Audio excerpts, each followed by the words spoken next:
Okay, members, just before we begin, just seeking your agreement that we adopt the revised order for the agenda items as emailed on Monday. Is that agreed? Agreed. Thank you. Then move to apologies, members. I received one from David Honeyford. Happy to note any others. If none, any members have any declarations of interest? None. Move to item 3, chairperson's business. Couple of matters, members. Firstly, since our last meeting, Deirdre Hargey has been appointed Minister for the Economy. Members content that I write to Minister Hargey congratulating on her appointment. Absolutely. And secondly, Baroness Foster has been appointed as Chair of Intertrade UK. Our members content that I write to Baroness Foster congratulating her on that appointment. Okay, thank you. We then move to item 4, members, which is draft minutes. Draft minutes are at page 7 of our packs, members. Are we content that they are a true and accurate reflection of our deliberations? Yes. Thank you. Item 5, members, are there any matters arising from those minutes? If none, then we will move to our first evidence session, which is on the Tourism Strategy Department for the Economy, Tourism NI and Tourism Ireland. Members will now receive a oral and written briefing on the tourism strategy and 10-year action plan and refer members to the clerk's covering note at page 187 and in our table pack, which was circulated on Tuesday, a departmental briefing which is before us for consideration. At this stage, members, can I welcome Jeremy Gardner. Jeremy is Director of Tourism, Telecoms and Air Connectivity at the Department. Stuart Matthews, who is Head of Tourism Policy at the Department. John McGrillen, Chief Executive of Tourism NI. And Shane Clark, Director of Corporate Services Policy and Northern Ireland Tourism Ireland. At this stage, gentlemen, can I welcome you on behalf of the committee and hand over to you to present this morning. Thank you. Thank you very much, Chair, and thank you, members, for the opportunity to brief you today on our tourism vision and our associated action plan. Can I firstly apologise for the delay in bringing this to the committee, and I appreciate your understanding in allowing us to reschedule. There have been a number of reasons for the delay, not least a period of adjustment to understand our Minister's priority and ensure our visions aligned with those priorities. We also received a significant number of responses to our consultation, and we wanted to take time to analyse those responses and make sure our tourism vision is truly reflective of that. You will be aware that Minister Murphy placed a high priority on tourism and the important contribution it makes to our local economy. The Minister outlined a range of initiatives that will address a number of key issues emerging from our consultation. I know that Minister Hargey is keen to continue this work. In autumn 2022, we commenced work to develop a tourism strategy that would lead our tourism or local tourism industry through the next decade. Our tourism sector welcomed this development, having been without a strategy for a number of years. A vision for tourism is needed now more than ever as we plot our way forward in a post-COVID world, taking account of budget constraints and the need to prioritise our limited resources. We need to create a sustainable tourism offering which maximises benefits both to the industry and to our communities. To successfully position ourselves in the global marketplace, we need a vision to map out how exactly we do that. Throughout the development stage, we have worked closely with our delivery partners, Tourism Ireland and Tourism Northern Ireland, and with our key industry stakeholders to help shape the draft strategy. Furthermore, we engaged with our key executive departments, and during the consultation phase, we also met with many of you represented here today. We received approximately 120 responses from a wide range of organisations and individuals. We were delighted with the positive feedback, and you have a copy of both the public and industry reports in your pack. From the feedback received, a number of recurring themes were identified, including the need for an action plan to provide clear direction for the tourism sector, supported by our delivery partners. To help take this forward, Minister Murphy gave a commitment that a Tourism Partnership Board will be established. This will be made up of representatives from tourism and hospitality, executive departments and local government. The role of the Partnership Board will be to help develop and oversee the action plan that will be co-designed and co-delivered with the industry. It will also help the Department ensure that the actions outlined in the plan address the issues which are important to the sector and critical to the growth of our tourism offering, such as the desire for greater certainty in funding, calls for a bespoke skills action plan, more emphasis on the benefits of an all-island economy and linking between marketing brands, robust and real-time data collection and sharing to provide clarity and consistency across the sector, and a strong desire to see the Tourism Order 1992 updated. Can I thank you again for the opportunity to be here this morning? We're very happy to answer questions that members may have on our briefing. Jeremy, thank you very much for that. Just wanted to check, so the pack that was sent to us, Dear Peter, Tourism Vision and Action Plan, 10-year plan. Where is the 10-year plan? So at this point in time, Minister was very clear that he didn't want a strategy, and that at this point in time we needed to take actions to deliver on the ground as soon as possible.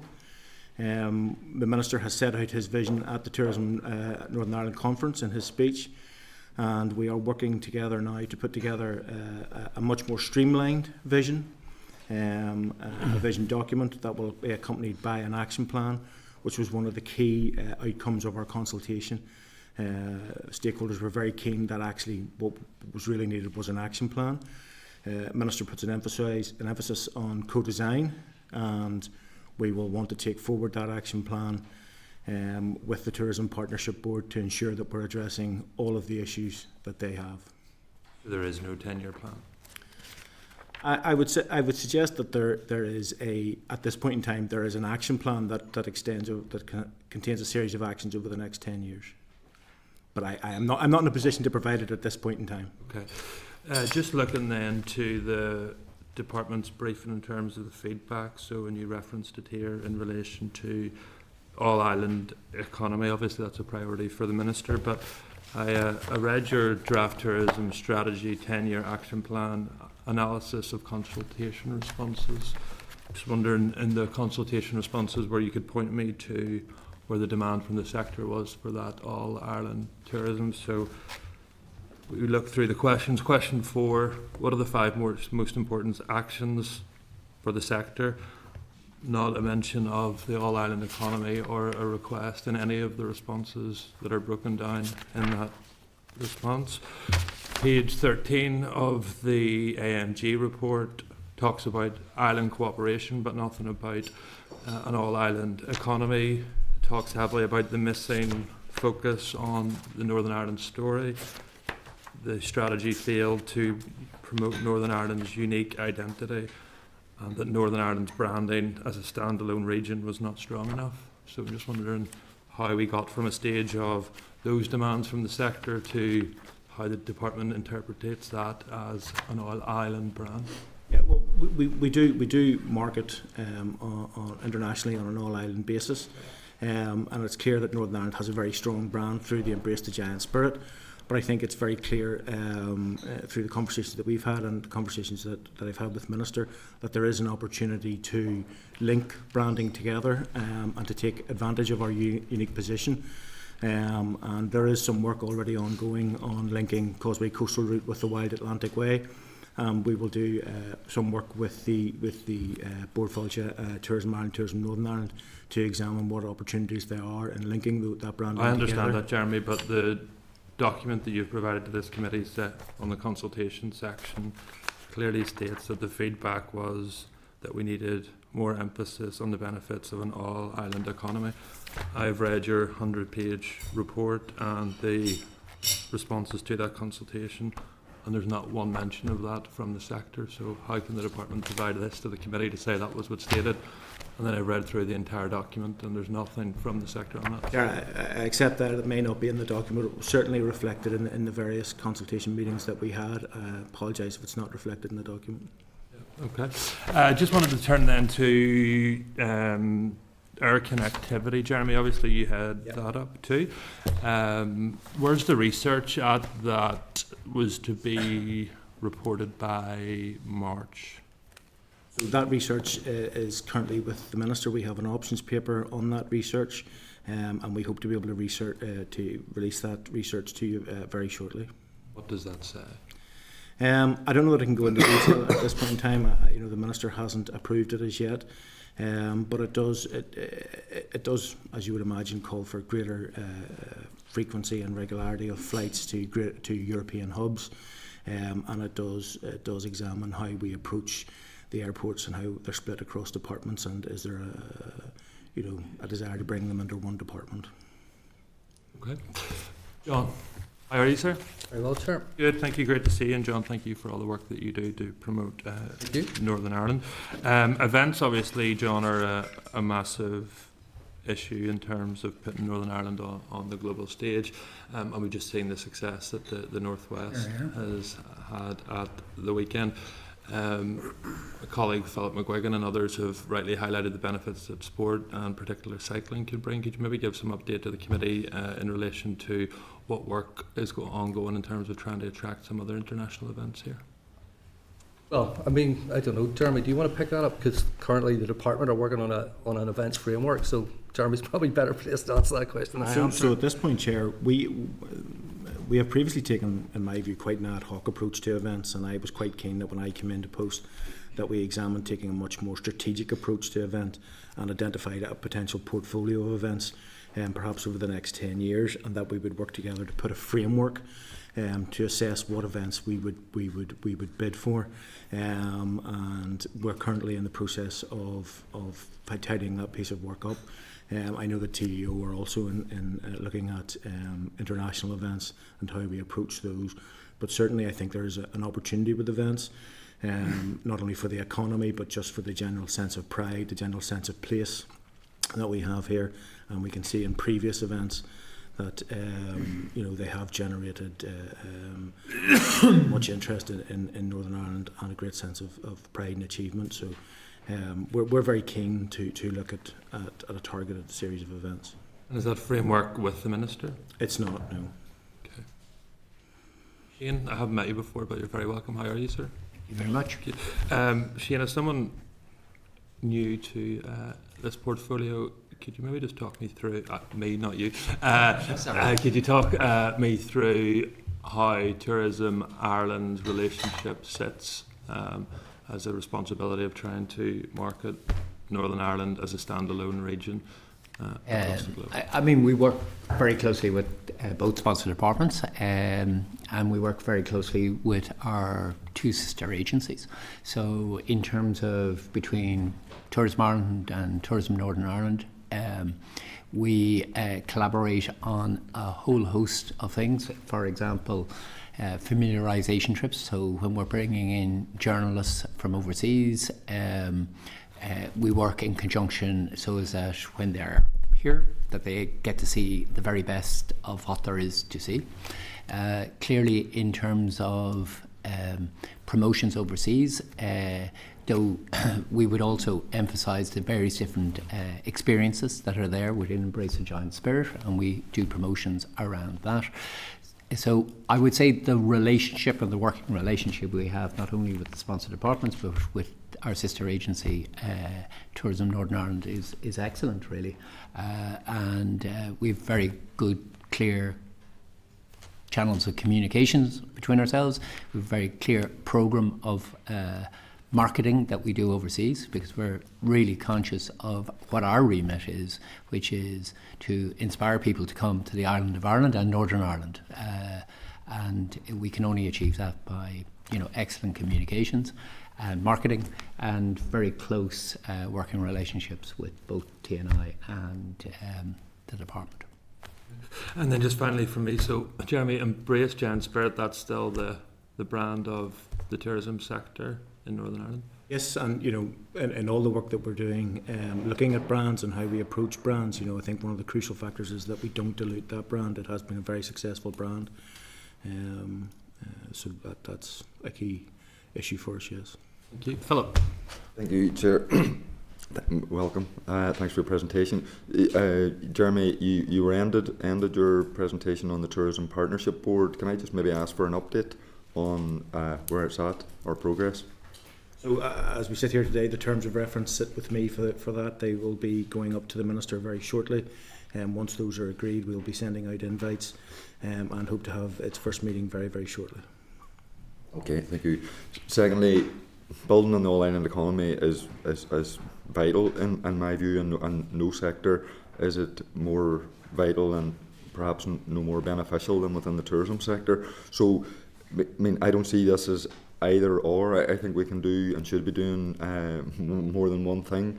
I've spoken in the Assembly since the Vulture Ireland report on the Wild Atlantic Way. I mean, it highlighted just how successful that Brandon is. I don't think, I mean, I represent North Antrim constituency, so I don't see why the hospitality and tourism sector in that region of this island should lose out.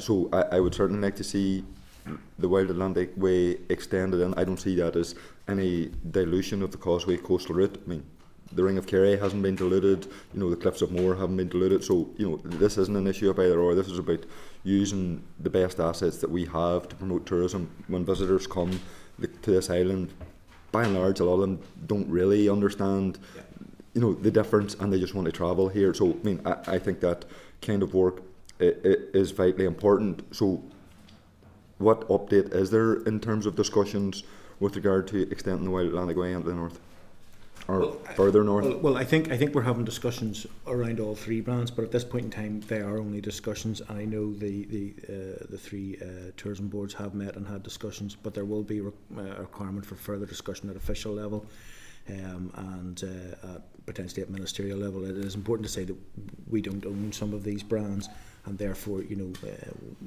we do need to have that agreement at a much higher level. So we are progressing that with our colleagues.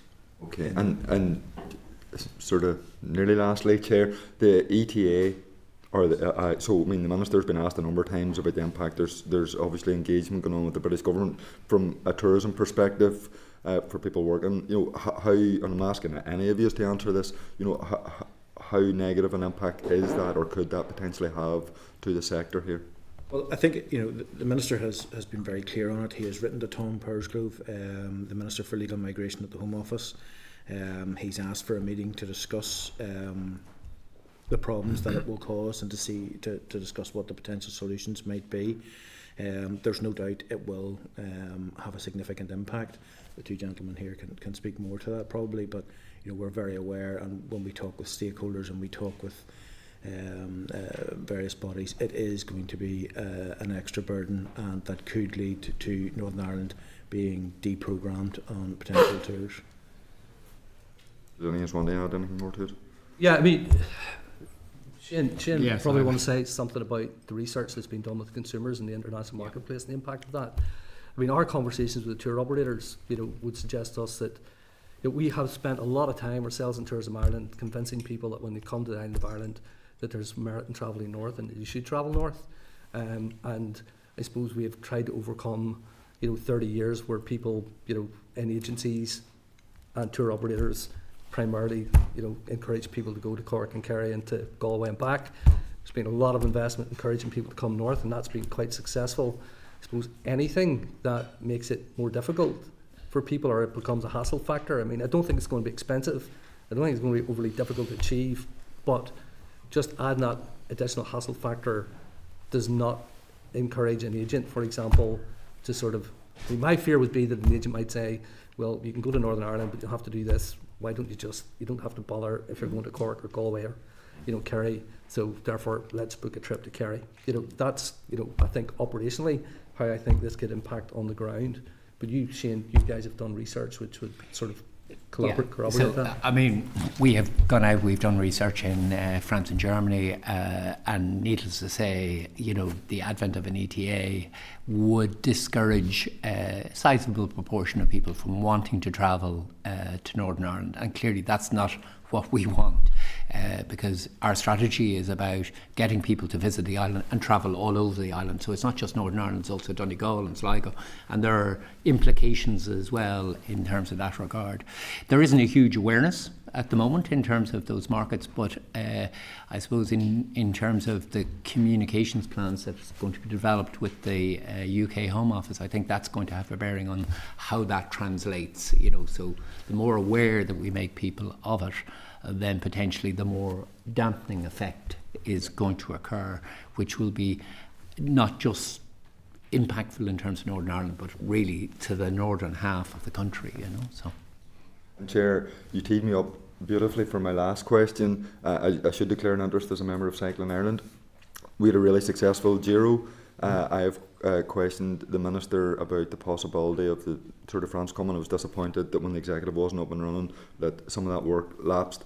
Cycling, we should be bringing major events to the north, onto the island. Cycling is particularly beneficial. There's no stadium required. You don't have to pay tickets. People can watch as it passes on the road, and learning from the experience of the Giro, the Tour de France would be infinitely superior in terms of the benefit it could provide to this island in terms of potential tourism. So whatever work and encouragement and nudging you can do with regard to governments north and south, I think the people here would eventually really appreciate if something like that could come here. How's it going? Have you got it yet? You could compete. Well, I think, part of our challenge now is, in the absence of an executive and an assembly, we didn't have a budget allocation to allow us to compete for for that type of activity. And I suppose the one thing we need to assess at the outset is, these events are expensive, so we need to be clearly be able to demonstrate the financial and economic benefit that the events bring, so that there's a clear business case as to why we should do that. And really, the framework that Jeremy is looking at is really what we're seeking to do. So we can look at what events are there out there that we can deliver, where we don't perhaps need huge infrastructure. And golf is a really good example. We've got infrastructure that allows that to happen. You can see the benefit. The Irish Open coming, the Open has come, and Giro d'Italia. Those are the sorts of events I think we would be looking towards in the future. Where are we with budget then, Jeremy? So department's obviously got its allocation. I assume Minister hasn't made departmental allocations at this stage. Yes, both bodies have been informed of their departmental allocations. Both will be around their closing budgets of last year. Their opening budgets this year will be around their closing budgets last year. And did in terms of opening budgets from this year, same as closing budget from last year, what does that compare? Opening budget last year to opening budget this year? So I think for Tourism Northern Ireland it's roughly around the same, around 22, I think. Well, I think we've had it would be about a £3.2 million increase on our opening budget for last year. I think yours is about 7. But if you're comparing closing with opening, I think we compare opening with opening. I know some ministers have tried to compare closing with opening, but I think we compare opening with opening. So you've got a 3.2 million increase from. We have the same money to spend. Yeah, I think. Yeah. The benefit is we know what we're going to have for the whole of the year at the start of the year. Therefore, we can plan better as to how that money gets spent. Yeah. And continue obviously on monitoring rounds to be allocated further from them. And what about Tourism Ireland then? It's the same point that John has made. I think in terms of opening to opening, we now have the same amount of money that we'd have had over the whole course of last year.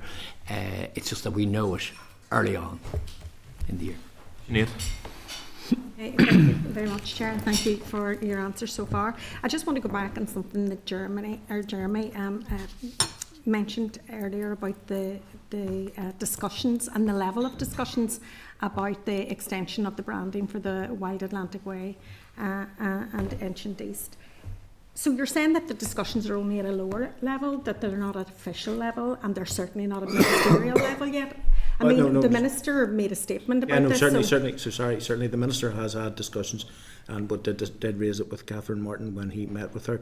But there, again, we've had discussions on how we would progress this, and the three bodies have had discussions on how this might progress. And certainly I've had discussions with my colleagues in the department in the south. But I think there will need to be further discussions on how we best take that forward. I think some of the brands, are being currently reviewed, and we'll need to assess how strong they are. So there is work to be done there. There's been quite a bit of work done about the Wild Atlantic Way and the number of tourists that has brought and the impact to the economy.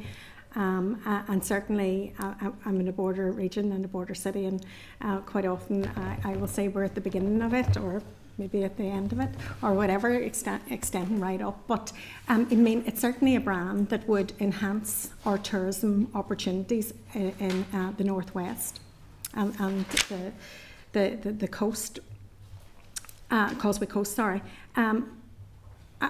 I just assumed that it was much more advanced. I mean, there's been discussions going on for years about this, but it's actually the advancement of those discussions and those workings and an action plan, and I don't see it. I don't see it at all. There's two elements. There's the extension of the actual branding of the Wild Atlantic Way, but then there is work with Through Shared Island to link Causeway Coastal Route with the Wild Atlantic Way. John, if you want to...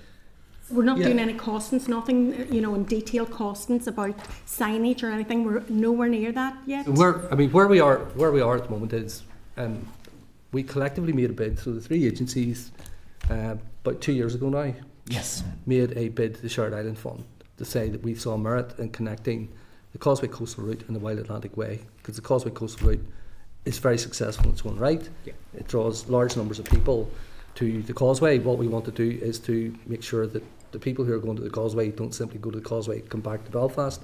They go to the Causeway and we distribute the benefit of that. So we encourage people to go into Derry, to go into Donegal. And there's mutual benefit from our perspective, because whilst the Wild Atlantic Way has been very successful, it has been much more successful in the southern section than in the northern section. So I suppose painting a broader picture of what's available on the northern half of the island works to our advantage, and it also works to Fáilte Ireland's advantage and to Tourism Ireland in terms of how we go to sell that.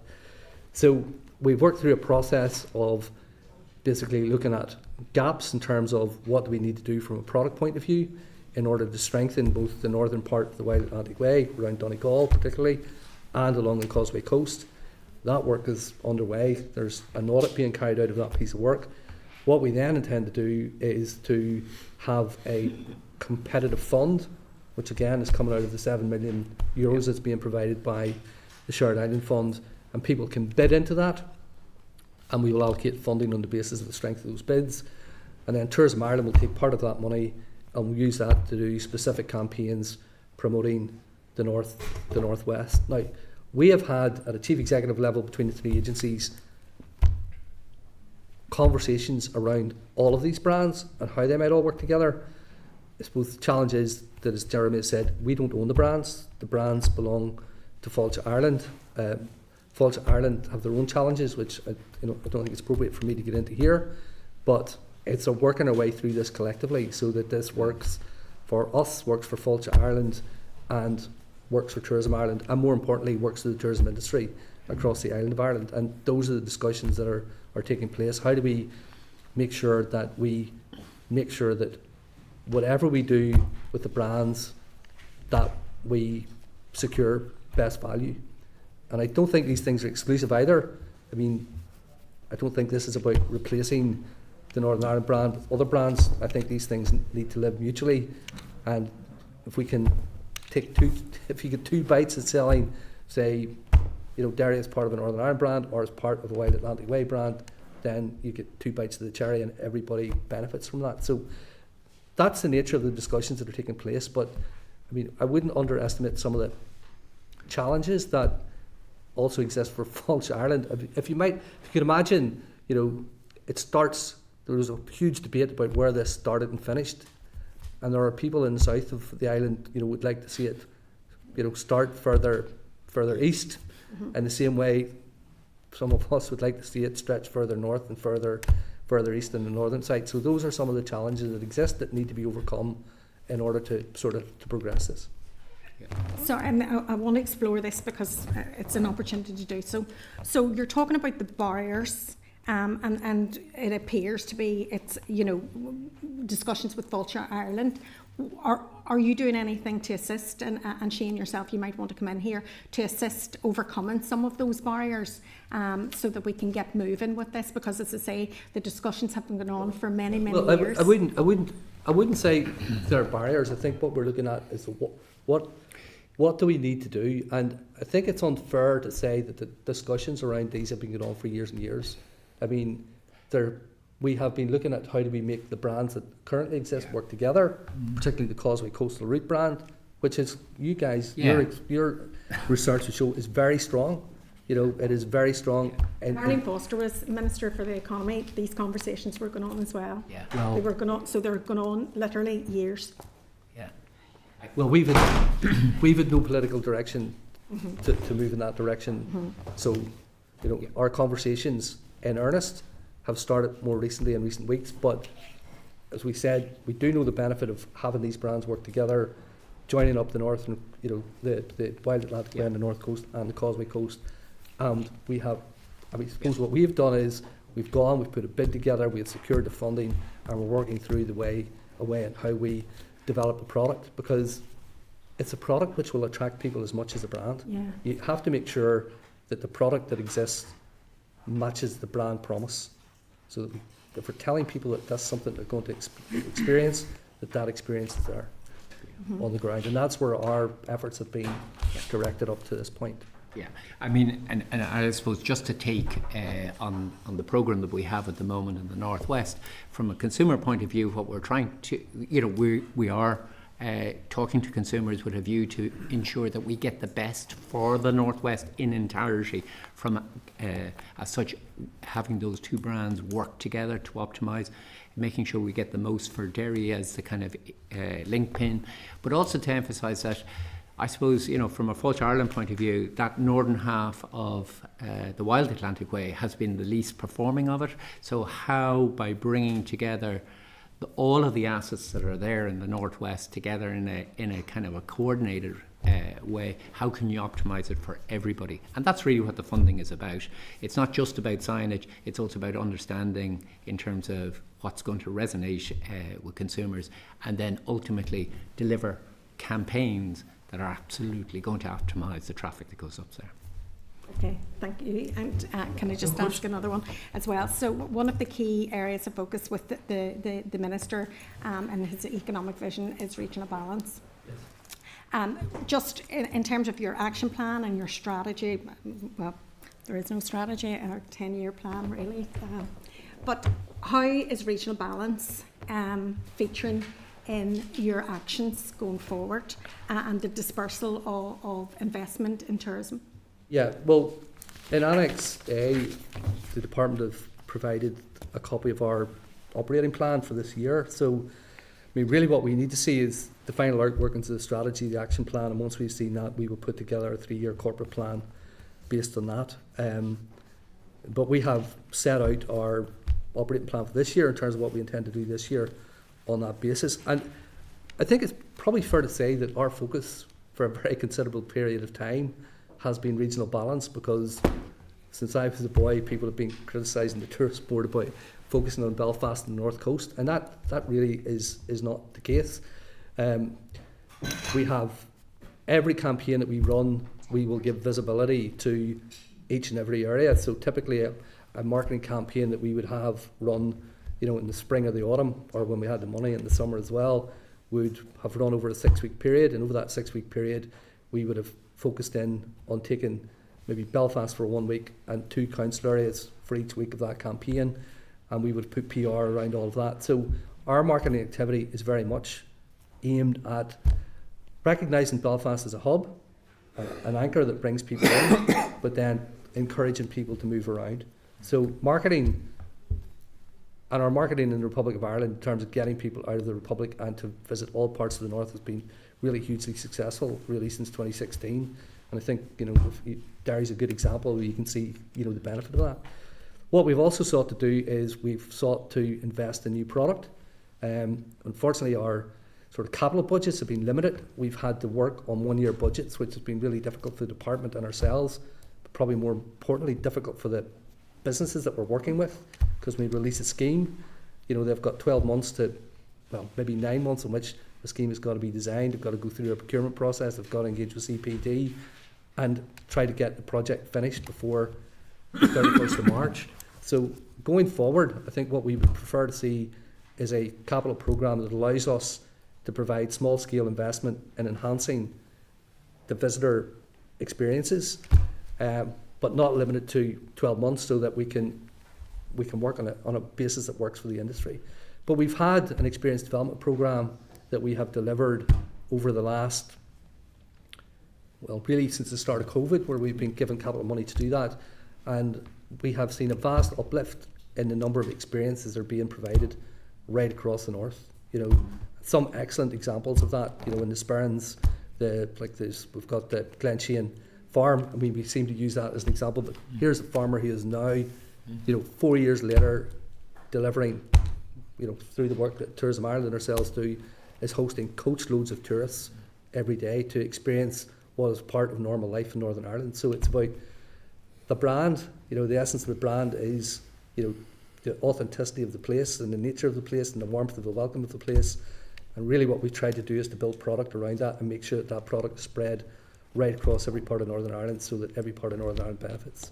The other, I suppose, the final part of that strategy then is, again, the work that we do with Tourism Ireland. So Shane mentioned farm trips, but we do that with journalists, but we also do that with tour operators. So we would spend upwards of £100,000 a year, well, probably a couple of £100,000 a year collectively, bringing tour operators, well, Meet the Bar itself is a good example. That costs between us about £1 million, where we bring 350 international tour operators to meet with 350 providers from right across Northern Ireland. The opportunity there is to interact and do business. And the farm trips operate before that, where we take the tour operators out, we take them right across the north to see what's on offer. Hopefully they will then programme that, and we will run programmes like that right throughout the year, and we work very closely with all of the big tour operators based in Dublin, like CIE Tours, Abbey Tours, and continually to demonstrate to them the breadth of the product that we've got. And a good example of that is, you know, we worked with an American organisation called Colette Travel recently.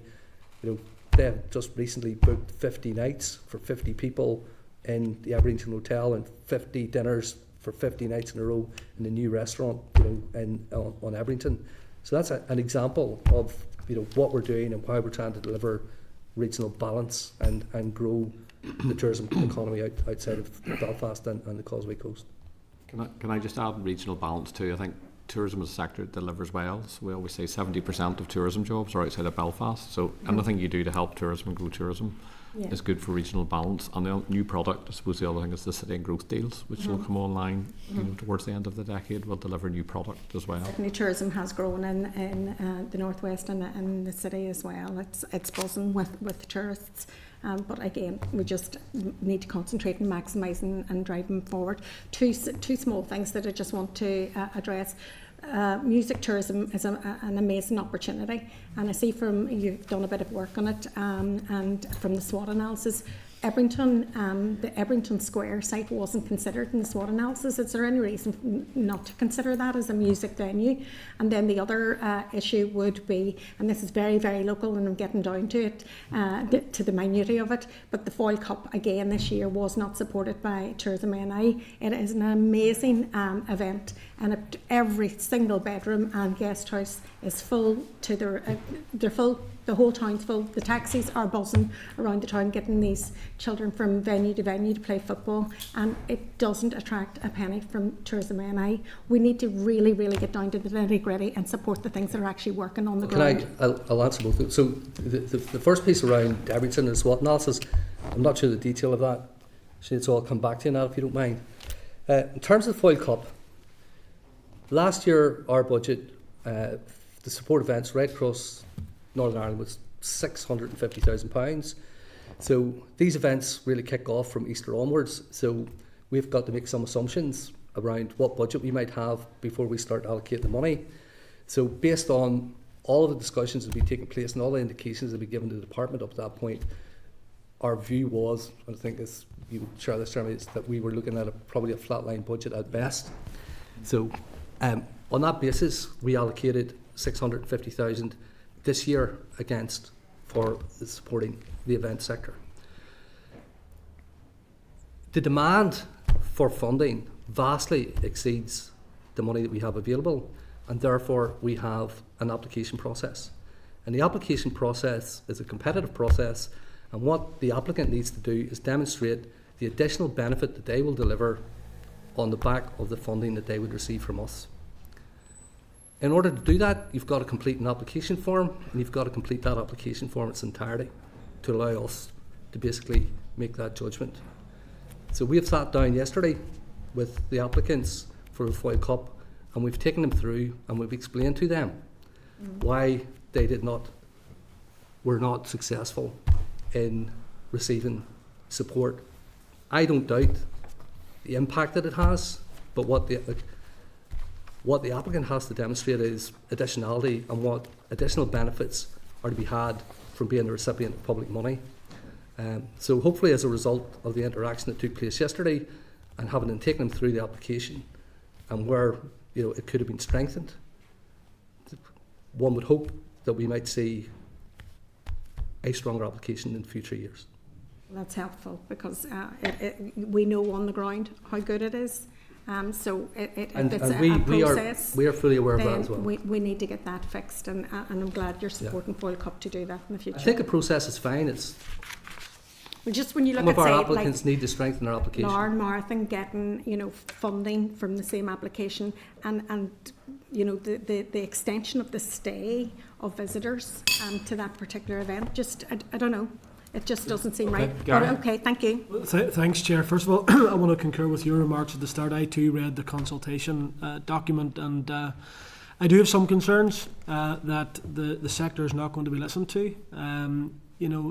I look particularly at the London Dairy workshop where people faithfully turned out. All Ireland tourism, whilst of course we should have cooperation, there's a clear focus on the need for a local brand, recognising the fact that we have our own unique story here in Northern Ireland.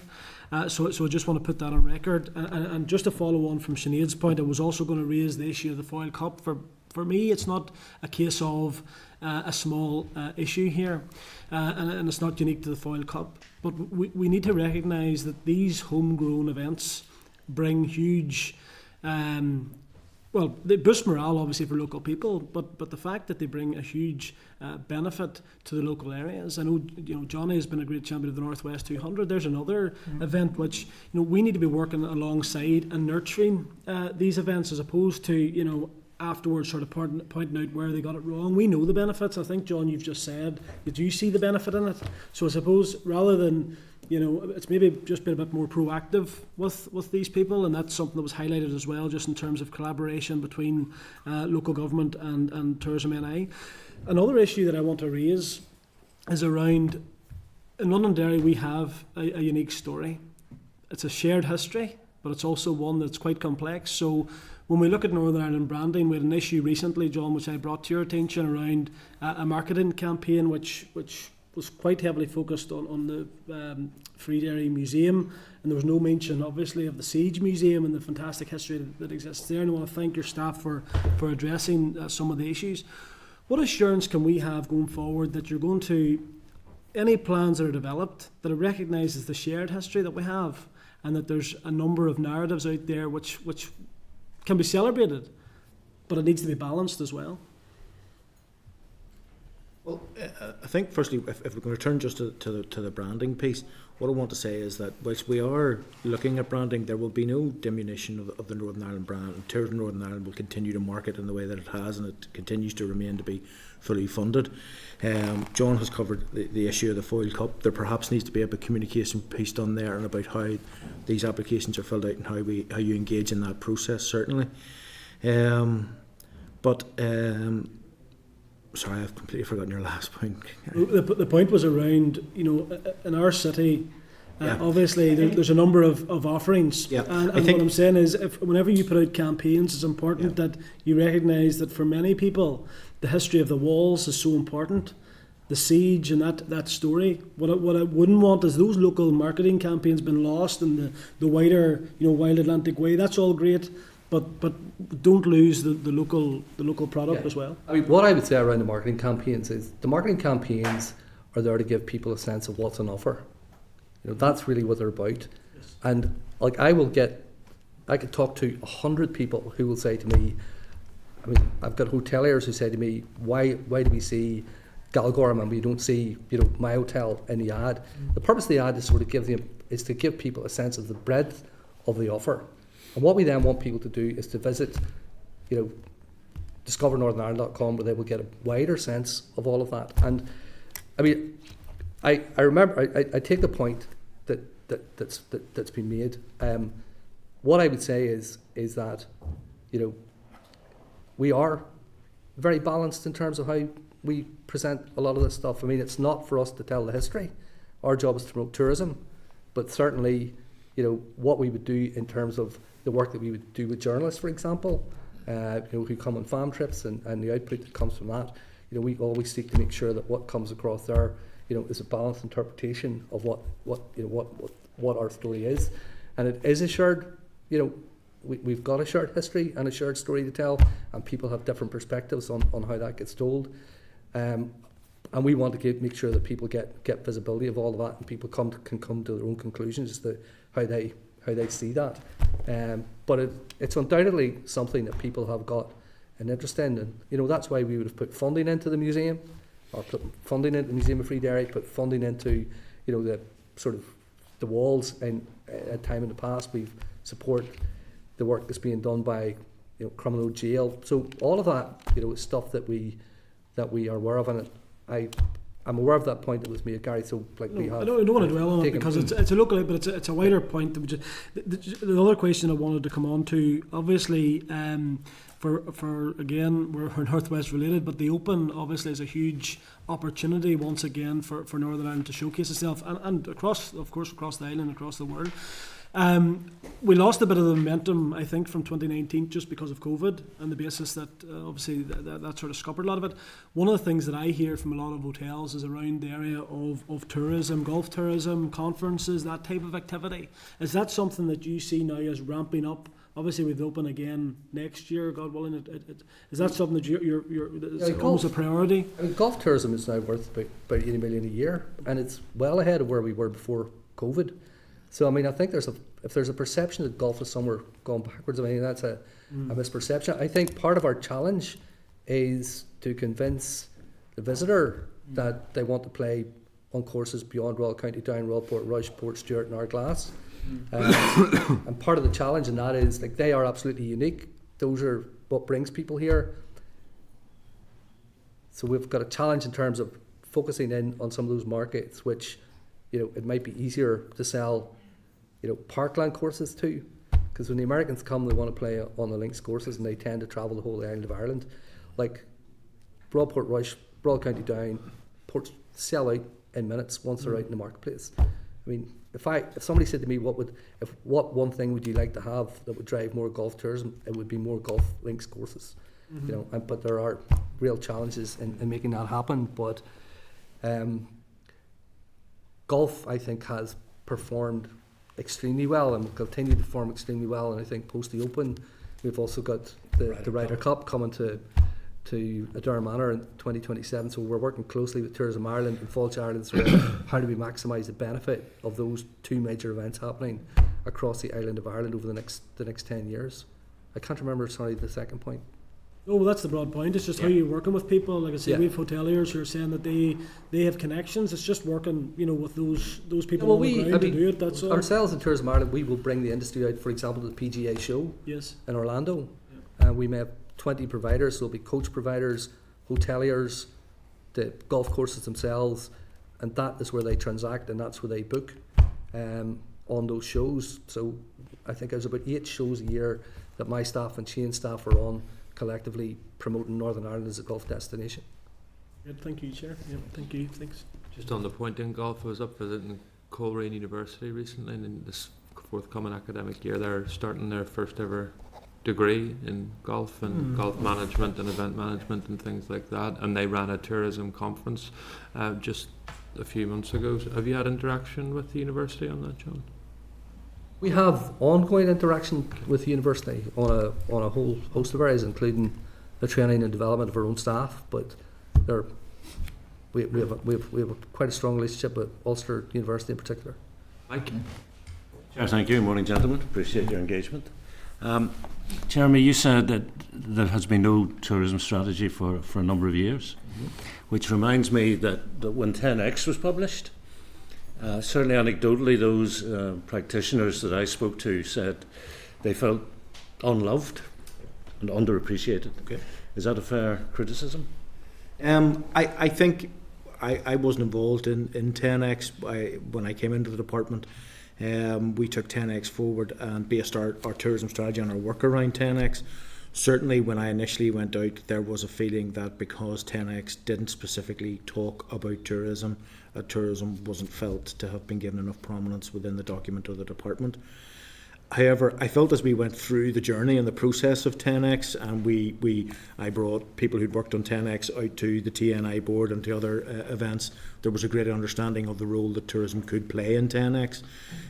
So I think, yes, initially at the start, but as we worked our way through it and went on that journey, I think a lot of people began to see exactly where tourism fitted in, not least because of the work of John and Shane. Is the tourism strategy then a response to 10X and not embracing tourism? I think the tourism strategy, I suppose when I came into post, I felt that one of the major criticisms of the Lions report into Invest NI was the lack of the department providing a strategic direction. And I felt that we had failed. We're very good at telling our arm's length bodies, maybe sometimes in the department, what not to be doing, but not often giving them direction.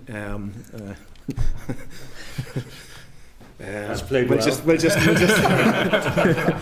leave that there. So I felt that there was a need to get to work on something and to do a strategy that was in line with the economic strategy of the department at the time. Part of the reason that we're not as far as long as we would like to be now is that we've pivoted away a little from 10X into the Minister's 4 priorities. But again, I think the Minister's 4 priorities are 4 priorities that fit really well with tourism. And people can see where tourism fits within them. So, that's where we're heading with our action plan. You've suggested that when the Minister, Mr Murphy, arrived, that there was a change of emphasis with regard to tourism. Tell me more. Well, I think we, just in the sense that we had been without a minister for some time, and I think, as a minister, he was very seized of the opportunities that tourism provides and of the importance to the wider economy. So I think there just has, certainly for me, there has been a marked increase in workload, and it's very welcome because I feel we're moving forward and we're actually doing things. I just feel that we have a department and a minister very seized of the potential of tourism. What is the current average daily spend by a tourist? That's a very good question, and I do not have the answer to that at my fingertips, but we certainly bring it back. But I mean, the important thing is to recognise not every tourist spends the same amount of money, and I suppose from a sustainability point of view, what we're collectively trying to do is to make sure that we get, greater economic benefit from, a lesser sort of carbon footprint. So that's why visitors, for example, from the United States are so important. They may fly further to get here, they may have a bigger carbon footprint to get here, but they spend a lot more when they're here.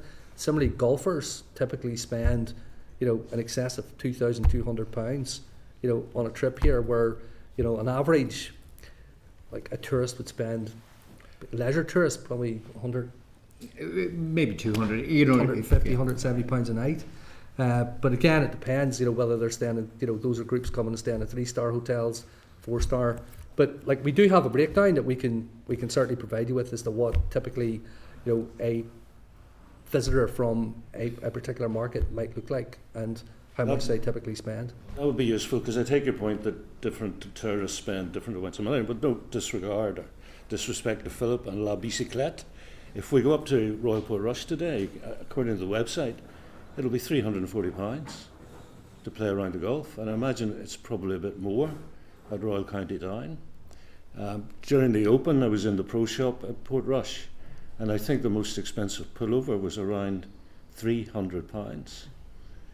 So, tourists could be buying the entire stock at Primark with one visit to the pro shop at Royal Portrush. Yeah, I suppose really it's what do they add, what benefit do they add to the local economy?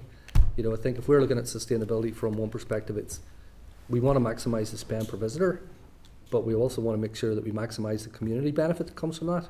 Like, I think it's really important that hotels are now being built on the North Coast, because quite honestly what often happened up to this point is people maybe flew in a helicopter, played at Royal Portrush, got into a helicopter and flew back, you know, to wherever, maybe even Scotland.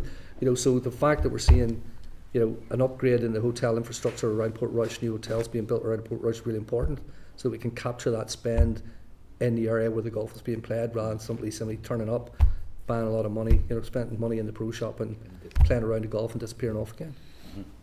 In terms of events, John, can I ask you about this process? Because you've said you obviously have to assess the economic and the financial benefit, and I get that, no issue with that. But is that at the cost of assessing the reputational promotional value of an event? No. And I'm thinking specifically of the Commonwealth Youth Games, which were awarded to Northern Ireland but didn't come, and I understand they failed the business test from Tourism NI on the basis that people would be staying with host families rather than paying for accommodation. I think it failed the business test that's set by Treasury. I mean, it's Treasury who set the Green Book standards, and it's Treasury who set out what it is that we've got to demonstrate to deliver that a business case stacks up and represents value for money. And that, you know, is then applied by DOF, and DOF expects that to be applied by the departments and the arm's length bodies. I mean, the issue with the Commonwealth Youth Games was there was very little additional economic benefit to be had. I mean, the economic benefit was negative as opposed to positive, because we were going to have to pay for all of, you know, the participants to come. We were going to have to pay for the accommodation of the participants. The likelihood of families travelling with them is limited, because, you know, history shows that that is not the case. And we just simply could not make that stack up in the same way we could, you know, we could make the Zero stack up, we could make, you know, the Open stack up, we could make MTV Music Awards stack up. I mean, it just failed to pass the test in any way. So I would say that's an outlier in terms of the example, because there are very, very few events where we would find ourselves in a position where we are, you know, covering all of the costs, because and essentially those were young people who were coming who were not going to be out spending money in the economy, which is really where you get the benefit. And the coverage of the Commonwealth Youth Games is limited in terms of the, you know, the AEV value of that again. So even when that was taken into account, it was hard to get to a point where you could say, okay, we're going to get global coverage out of this. There's an advertising equivalent value that you can attach to this, and therefore, you know, it's worth investing in this. In the same way that you could make that argument around the Giro or, you know, the Open, given the global coverage that it gets. Is it possible to assess the reputational benefit? So, for example, this summer, Cricket Ireland will stage the first 5-day test match in Northern Ireland down the hill against Zimbabwe. I mean, will you support that? Is that something that... Well, not really, because that event is going to take place whether we give it public money or not, you know, and that's the test. You have to ask the question, why would you put public money into something if it's going to happen anyway? You would only put public money into it if you're going to get additional value as a result of that public investment being made. So, you know, you could make the same argument about Northern Ireland playing at Windsor Park, you know, that they're playing, you know, somebody in a Euros sort of, are we going to support the IFA? You know, that we would not see that as being our role, because we would not see any additional benefit as a result of that. The Open is different, because the Open can choose whether it goes to Scotland or, you know, England, or perhaps even in the future, you know, somewhere like Portmarnock. So, you know, we've got to encourage the organiser of that they need to come here, otherwise it will go somewhere else. So it's mobile, and that's mobile investment, and what we're doing is capturing that mobile investment and the benefit that comes from that. Yeah, just as you say, these mobile things, that test match against Zimbabwe is mobile because it could be played in Dublin. I think, but my point is that they've already chosen to come here, and the event is now taking place. I mean, possibly had they come to us at one point and sort of said, we're going to take this to Dublin and we're going to take it here, we may have looked at it in a slightly different way, but, you know, we would never pass the test of government expenditure if we were to say, well, it's coming, so we're going to give it some money because it happens to be coming.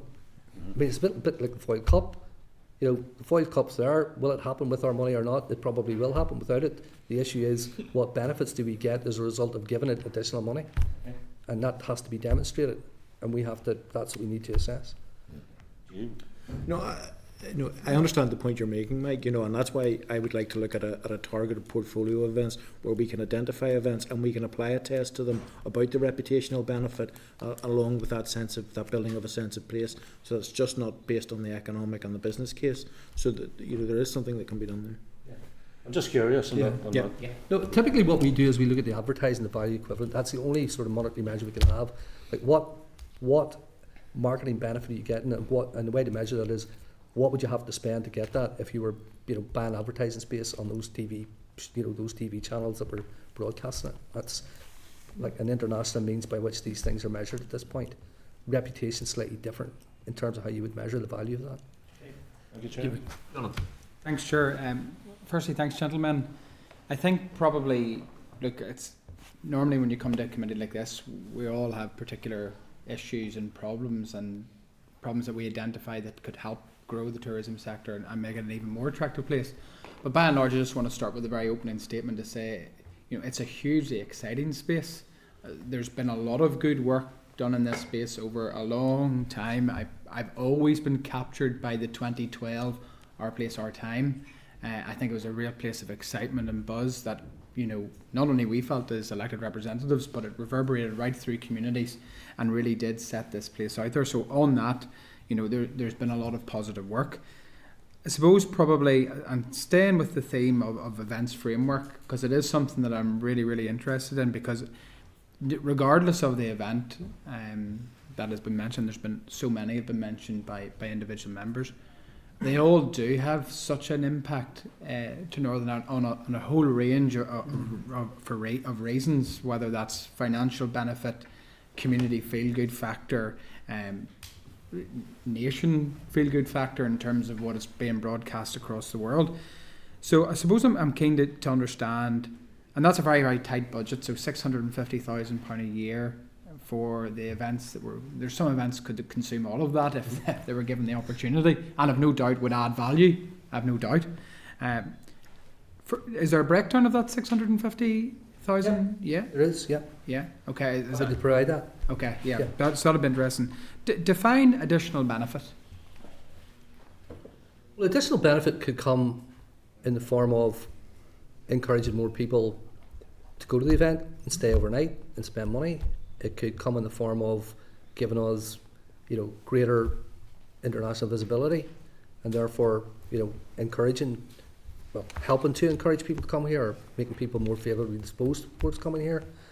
Those are the two sort of key issues that we look at. I mean, our events fund, typically what we're trying to do is encourage people to come from out of state, because what we want to do is to see money coming from outside of the region into the region. So it's those events which can demonstrate that they do that best, are those which can secure that, that investment. So in the application process, people are asked to provide the budget, they're asked to tell us where they're going to spend that money, and they're asked to demonstrate where the benefits from a tourism. And I think people need to, this is key, I think, is to recognise that we are a tourism authority. Our job is to promote tourism, so it's the tourism benefits that we're looking at. And I know a lot of these events have got, because quite often they're of a sporting nature and they help promote sport and they help promote that activity. Our legislation is very specific in terms of what it is that we are here to do. We would like it to be much broader than it is, but it's very much around our role is to promote and develop the tourism economy. So that is primarily, we don't ignore the additional benefits that might come, but we have to clearly demonstrate the additional tourism benefit that's to be had by us making an investment in those events. And Jeremy, the events framework that you're devising, will it have the same sort of focus in terms of assessing what is a good event and what is worth more public money? Well, I think where I would like to get to with an events framework is that you have an initial, before you get into the bidding process of the business case, is that you use a framework to hang a PFG, whatever your social strategy is, along with your economic strategy, to determine, is this a good event? Does it create the feel-good factor? Will it give the economic boot? All of that before you even get into the business case of the bidding stage. But again, a lot of these events are hugely expensive. So there will probably, if we were to go down that road and have some sort of 10-year strategy of events, it would need to be agreed by an executive, and we have a difficult history perhaps with events and how events have been handled in the past. But we need to figure out a way of how we handle events going forward, because as John says, he can only look at the tourism benefit. I can look slightly wider than that, but I'm still within the confines of the Department of Economy.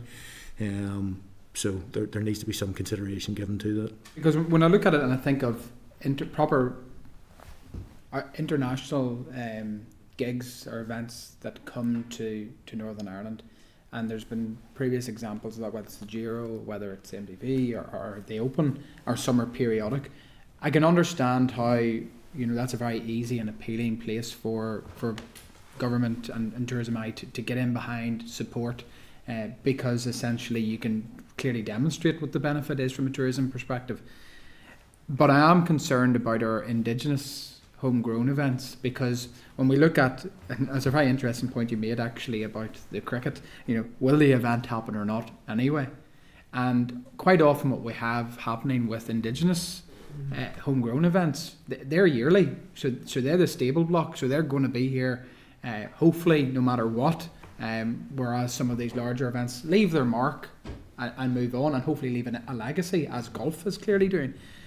So I look at the example of the Northwest, and I couldn't just believe, and obviously, the good weather helped it, but when they talk about the statistics around it, really did hit home to me. So it wasn't just 120,000 people that were attending the event, but I think the BBC talked about it across all different coverage. There's tens of millions that are watching that event on all the different platforms. So when you judge that on the basis of what would you pay for that sort of advertisement space around the world, I tend to find that's a type of event that could stop if it didn't receive the appropriate support levels to keep going. Yeah, but it does. Pardon? It does receive enough support for government to make it happen. Otherwise, it wouldn't be happening. And I know the organisers would very much like for us to give them more money, but it comes down to the fact that we've got limited budgets. And had we more budget, it comes back to a point I think that Gary made. It's sort of like, what would we do to develop that event in order to make it bigger, stronger, attract more people, and create more benefit? So I think we need to do more in that space. In it, I think there's a huge opportunity to increase the commercial income that an event like that can deliver. It's delivered in a different way, and it probably applies to the whole of the motorcycling industry. If that were more sort of professional in terms of how it gets delivered, there's greater benefit that we could get in behind. So that is an important point, because and you've talked about how tight the remit is in terms of the legislative remit for you guys in tourism NI. But I tend to think that we need to, and this maybe goes to Jeremy's a bigger point on an events framework, whether it's the Foyle Cup or whether it's the Northwest or other homegrown events, I think we need to look at a different way in which we can support them. And it looks towards supporting people to build capacity to enable them to future-proof their events. Mm-hmm. Quite often, all of these events are run by volunteers, and they do a sterling job on a very, very limited budget, and sometimes not with the appropriate expertise that they need. And that's not to take away, there's some very experienced people in all of those events. Are we going to look at that within a wider events framework about how we could support them with people? So I don't know about the Foyle Cup, but I'm sure some of these events, the Northwest 200 for example, if they had the ability to have secure funding to employ people, to manage the event, to increase its potential from a private sector investment, it will go a huge way. An events frame won't look at that, but in fairness to John has done quite a lot with a lot of events to try and make them more commercially sustainable, and is considering how we fund those events and in what manner we fund them going forward to make them more sustainable longer term. But an events framework per se wouldn't look at that element of it. But I would fully agree with what you said in that approach. Yeah, I think it's something we need to look at. Last point, because I know we have to move on, but pre-clearance, USA pre-clearance, something that's been mentioned time and time again, with the huge benefit it gives to the Republic of Ireland, And I know a lot of those people are travelling up to Northern Ireland, but if we had the ability to have it ourselves, wow, we could easily tap into a greater audience. In my opinion, has this been a focus of the minister? Has there been any attempts to try to capitalise? And I understand in some of the recent documents, in terms of safeguarding the union, it was mentioned as a point. Has this been In terms of US pre-clearance Yeah. being available in being explored? Not to any great extent, no. I'll be perfectly honest with you. It would be a devolved matter, it would be a matter for Her Majesty's Government. I think there have been conversations and discussions around that with some of the airlines, but I don't believe it's on their priority whatsoever, and I don't believe that a US administration would be interested. That's my understanding. I don't know an awful lot about it, but there hasn't been. We're certainly not pursuing it or taking it forward. Okay, I think that's regrettable. I do see it as a unique opportunity, and I believe that there, and certainly in conversation spaces that I'd been involved with, that there was a desire to consider how this could be taken forward, and the fact that that is not being actively explored by the department, I think, is regrettable. Thank you, Chair. Roderick. Thank you, Chair. I'm just checking you can hear me okay. Loud and clear. Perfect. Thank you very much for your briefing. Firstly, I want to touch on two questions. So, first one I want to touch on is around VAT, and then secondly around Visit Dairy and those localised providers as well. So, in terms of VAT, I'm just wondering if you could provide me with a wee bit more detail on any discussions that have been had around the VAT rate with hospitality and within tourism. And then around Visit Dairy as well, it's obviously something that Sinead and Gary would be very aware of within the Northwest region. They're doing a fantastic job in terms of promoting our city and region, in terms of the work that's being done here, bringing providers and I suppose those organic and homegrown events that have been mentioned so far today as well. So Philip has touched on it already, but I think that when we're looking at all these brands, we need to recognise that they're not mutually exclusive. That actually having strong national identifiable brands and having more localised brands as a strength. So I think that that's something that we need to work on, because it touches on the fact that if we don't look at that, we're looking at all these brands as one group of people who are coming, a homogenous group of people, where you know better than I do, people who are coming to visit, whether it's Derry, Mourns, anywhere across Ireland.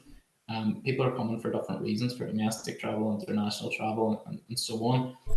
So I'm wondering on that, what specific support are you giving to those local organisations? Because if we're talking about linking the Wild Atlantic Way and the Causeway Coast, the coastal route, obviously Derry is going to be a central point in that. It's going to be the point at which they merge. So having a strong brand, a well-funded brand in Visit Derry is going to be essential to that. So I'm wondering if you could give me a bit more detail on that, please. Well, for me, I wouldn't necessarily recognise Visit Derry as a brand. I mean, I see Visit Derry as an organisation which we do support financially.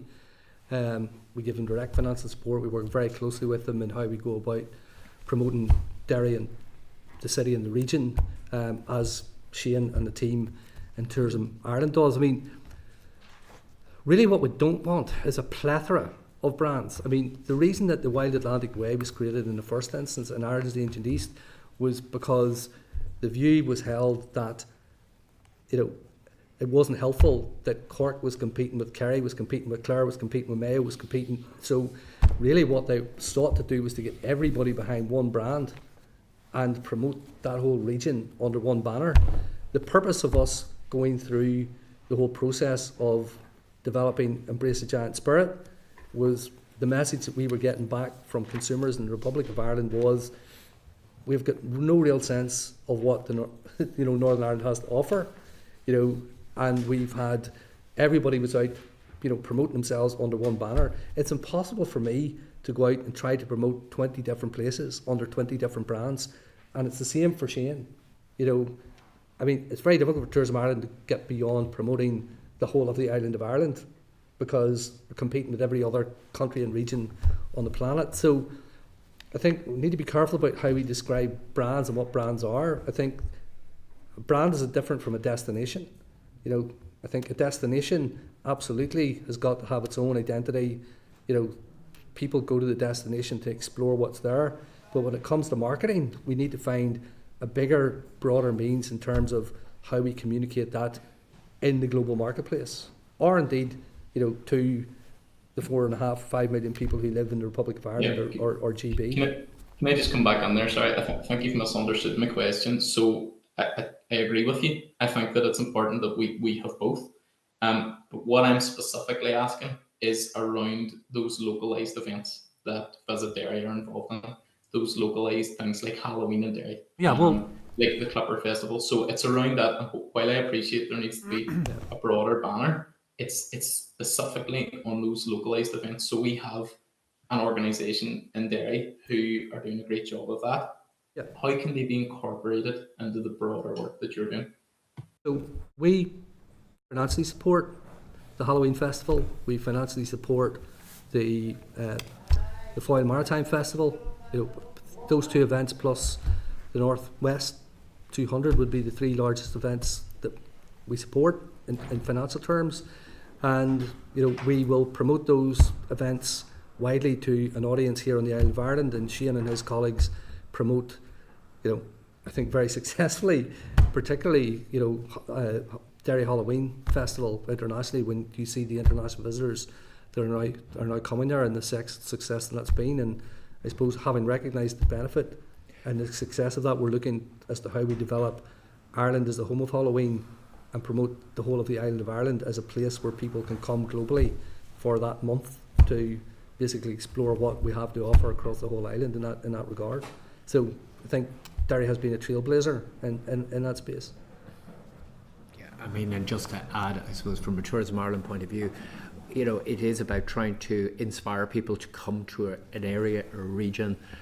Absolutely the role that the likes of Visit Derry play on the ground, really, and especially what they did with Halloween. I mean, absolutely, that is really crucial, because when people do come and they do experience, well, they go home, they talk to their friends, their relatives, they share, the great experience that they've had, and then you get into that positive virtual circle, which is what we're all about here. Just in terms of VAT then, if that can be touched on. Well, really, the VAT, is a matter for the Minister of Finance, and I know she's continuing to lobby the Treasury on that issue, but we've had no real involvement with it whatsoever, so I wouldn't really be able to talk to any great extent on it. It's clear that the hospitality industry are facing a very difficult period and have faced a very difficult time. But we will bring them into our Tourism Partnership Board and try to work with the hospitality industry to address some of the issues and concerns that they face. Can I add? Well, it was subject of a debate on Monday in the chamber here, and I know speaking to the Department of Finance colleagues ahead of that, they said that while they continue to lobby for devolution of VAT, there are administrative challenges as well. So I think the Scots have been looking at this for 11 years, and trying to identify the VAT receipts is difficult as well. So it's there would need to be changes, but there are challenges in that as well. Yeah, and it's certainly a complex matter. In terms of pulling together that data, I suppose you're very well placed to engage with those hospitality and tourism organisations that actually pull that data together, collate it, and actually work out, specifically what can be done with that. So I'm just wondering then, in terms of that, what role would you envisage your organisations having in that? In that regard, I mean, I suppose we have a sense through the data that NISR collects of what's spent, in the tourism sector in any one year. So if we take that 2019 as the last year, we get full figures, but it was just over £1 billion. So if you make an assumption that 20% of that was VAT, you're looking at £200 million a year potentially being, spent. So in terms of the VAT contributions, so I mean that's just a ballpark figure at this point. That doesn't include anything relating to day trip expenditure, because they're not included in those trips. Day trips from Dublin up aren't included in those trips. So it's well, and if you talk to Colin Neal, he will tell you that the hospitality sector is twice the size of the tourism sector, and there's some validity in that, because like there are bars which are places where people will go for a local drink that's not necessarily part of the tourism offer. So, it's well in excess of, it's probably close to £500 million, I would imagine, in terms of what those receipts look like. Okay, Philip, you want to back in just Appreciate you. Yeah. I don't think Mike was diminishing the importance of the Tour de France, but the Tour de France was born as a marketing event for people to promote their products, and now is grown into a tourism event for France to promote. 4 billion viewers watch it over the duration. It's on 5 hours every day. That's a serious amount of advertising for any location that can attract it to come. Third biggest sporting event in the world. I'm suitably admonished. I know you missed the brief, but did you want to ask some questions? Yeah, thank you, Chair, and apologies for being late. It's lovely to see you all. I just wanted to bring a different angle to it, so apologies if this has already been covered, but in terms of the skills piece, you're absolutely right, Stuart. We did have a debate here in the House on Monday, Tuesday about hospitality tourism, and one of the things that's kind of jumped out at me over the course of the discussion that we've had here is about the foreign spend and the dwell time, out-of-state visitors, that sort of thing. I really do believe, and Jeremy sort of touched on it in terms of the wider strategic approach that could possibly be framed around a PFG, those kind of big executive priorities. And for me, one of those things is we talk about these places, and actually a lot of people in Northern Ireland who live here have never been to them, and quite honestly will probably never be able to go and play a round of golf at Royal wherever. I'm not into golf, apologies. But my point is, I think we have an opportunity here to tap into the skills piece and get young people and people of all ages who are furthest away from the labour market into actually promoting what it is that we have here, and give them a sense of ownership and a sense of place and a stake in their future. And I think sometimes that's a trick that we've missed. Recently we held a launch of OCN Learning Centre Fund, and they had done brilliant work with the Now Group around hospitality and hoteliers and training young people up to give them that real pride and prestige, because I think what we often forget here is some people view tourism work and hospitality work as low skilled and underpaid and just a bit of a grip and grin and whatever. That's absolutely not what this is all about at all. This is very, very important work where these people will often be the first people who they'll see when they come to the island of Ireland, and they will be the ambassadors for us. And I think frankly we need to give that a wee bit more heft and a wee bit more of an understanding. So I would just like to hear something around how you guys think that the skills strategy can lend itself to this, and just even some of those local examples that OCN have done around the Hotel Academy. I think a big part of our action plan going forward is clearly going to be around the skills piece. There is a job of work there to be done to promote careers in the tourism and hospitality industry, and indeed to change the perception of working in those industries. John will often say, that the tourism and hospitality is the route for most young people into their first job and into their first employment. Yeah. But it's about continuing that through. It's about developing careers in that industry. And John can speak to it himself more fully, but Tourism and I have done a lot of work in that area and delivering various programmes, but it will undoubtedly form a considerable part of our thinking going forward. Yeah, I think we would fully agree with everything that you said. I think so. We've been running the Make It Here campaign now for just over a year and a half. The whole purpose of that is to change the perception of the tourism industry, and all of that promotion is being taking people who've worked within the tourism industry to talk positive about the job they've done, and how enjoyable it is working with people and selling the place that you live in and you've grown up in, and engaging with international visitors and providing a service.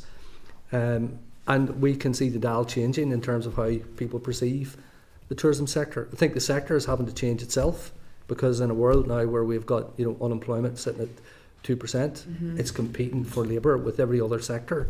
So therefore, if it's going to get people to come and work in the sector, it's going to have to up its salaries, which it's done. It's going to have to provide better conditions for employment, which is done. So it's moving in that direction, and we have invested very heavily on an online facility called MyTours, myni.com, and there's a huge amount of content in there to help employers go through the recruitment process, think about how they develop their staff, how they retain their staff, because retention is probably the biggest challenge that it has.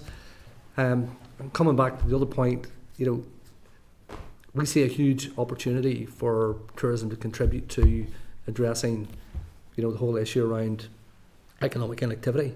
Because a lot of these people are inactive because they may have caring responsibilities, or they can only work on a part-time basis, or they have got limited skills. And tourism is an industry which is growing and is going to continue to need more people, but it provides employment opportunities for everybody, whether they be people coming out of university with PhDs to people who are coming out of school with perhaps very limited formal learning. And we do work closely with organisations like Now, for example, because we do see the opportunity that is being presented, and we work with other organisations directly in the schools. And I think that's a big challenge in how do we convince careers teachers when they're engaging. That's my soapbox, don't get me started. When they're engaging with young people, to see the tourism sector as a sector that provides real career opportunities and very fulfilling career opportunities. And as Jeremy said, there are most students' first job is working in a bar or a restaurant or visitor attraction. That's where they learn to be part of a team. That's where they learn to be to think on their feet. That's where they learn to customer service. And when you've got employers in other sectors like the cybersecurity sector, whatever, they know the qualifications these kids have with the community university, because it's that's what they get when they get their degree. It's all those other life skills that they're looking for.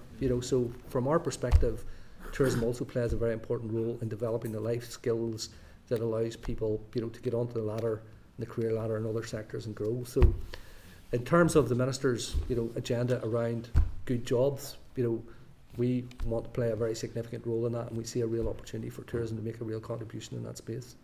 Brilliant. And I think if the sector is to grow, it's going to have to make a contribution, because otherwise it's not going to access the skills that it needs in order to basically provide the employment to grow the industry in the way that the strategy would like to see it happen. Yeah, absolutely. Thank you. Just on that, John, how would you define a good job? That's Philip's soapbox. Thanks, too. I suppose it's not for me to define what a good job is. I suppose it's that's the job of the minister, officials and the minister to do. But we have asked people within the sector, how they would define a good job, and they define a good job not necessarily by the salary, but it's the conditions that they work under, the career prospects that it provides, the flexibility that's granted to them, and how they're treated as employees. And if you can tick all of those boxes, people will assume, will say they're in a good job. They might not get as much money as they would like, but they would regard their job as being a good job. Well, that's the best definition that we've had so far, John, and we've had many officials from the department, and indeed the minister himself. So just to sum up, Jeremy, then. So Minister has outlined a number of initiatives, is what this briefing says. So those initiatives are, he's going to publish an action plan, and he's going to put together a tourism partnership board. Yes, that's it. And he, made a commitment to increase the funding to Tourism Ireland, and we're looking at the branding. Is a similar commitment for Tourism NI? Sorry, was that a similar commitment for Tourism NI? In terms of funding, or yeah, you just said the minister had committed to increase the funding for Tourism Ireland. Yes. Did he make a commitment? And he has maintained the funding for Tourism Northern Ireland. Yes. So he hasn't increased for Tourism Northern Ireland. But why is that? Because I think there was an issue with Tourism Ireland is funded on a funding ratio. That ratio had fallen well out of sync, so there was an opportunity to put that correct. So he took that opportunity to correct that ratio. That's the reason for that. I am very content as to where we are, because getting our closing budget at the start of the year means that we have got, we know what we've got. We're not dependent upon monies potentially coming or not coming, and not in a position where we're trying to spend a very significant sum of money in the last 3 months of the year. So this allows us to better plan what we're going to do and hopefully have a better effect. And if you get money late in the year, you can only start spending certain things. I think we can give greater thought as to how that budget gets spent in a more effective way over the course of the year. We look forward to welcoming you back when the action plan and the partnership board is ready. But thank you, gentlemen, for all the vital role that you do. Tourism will continue to be vital importance, and so will your work. Thank you very much. Thank you, Chair.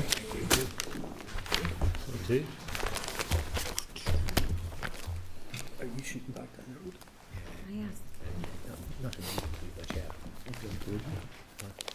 My board would be taking this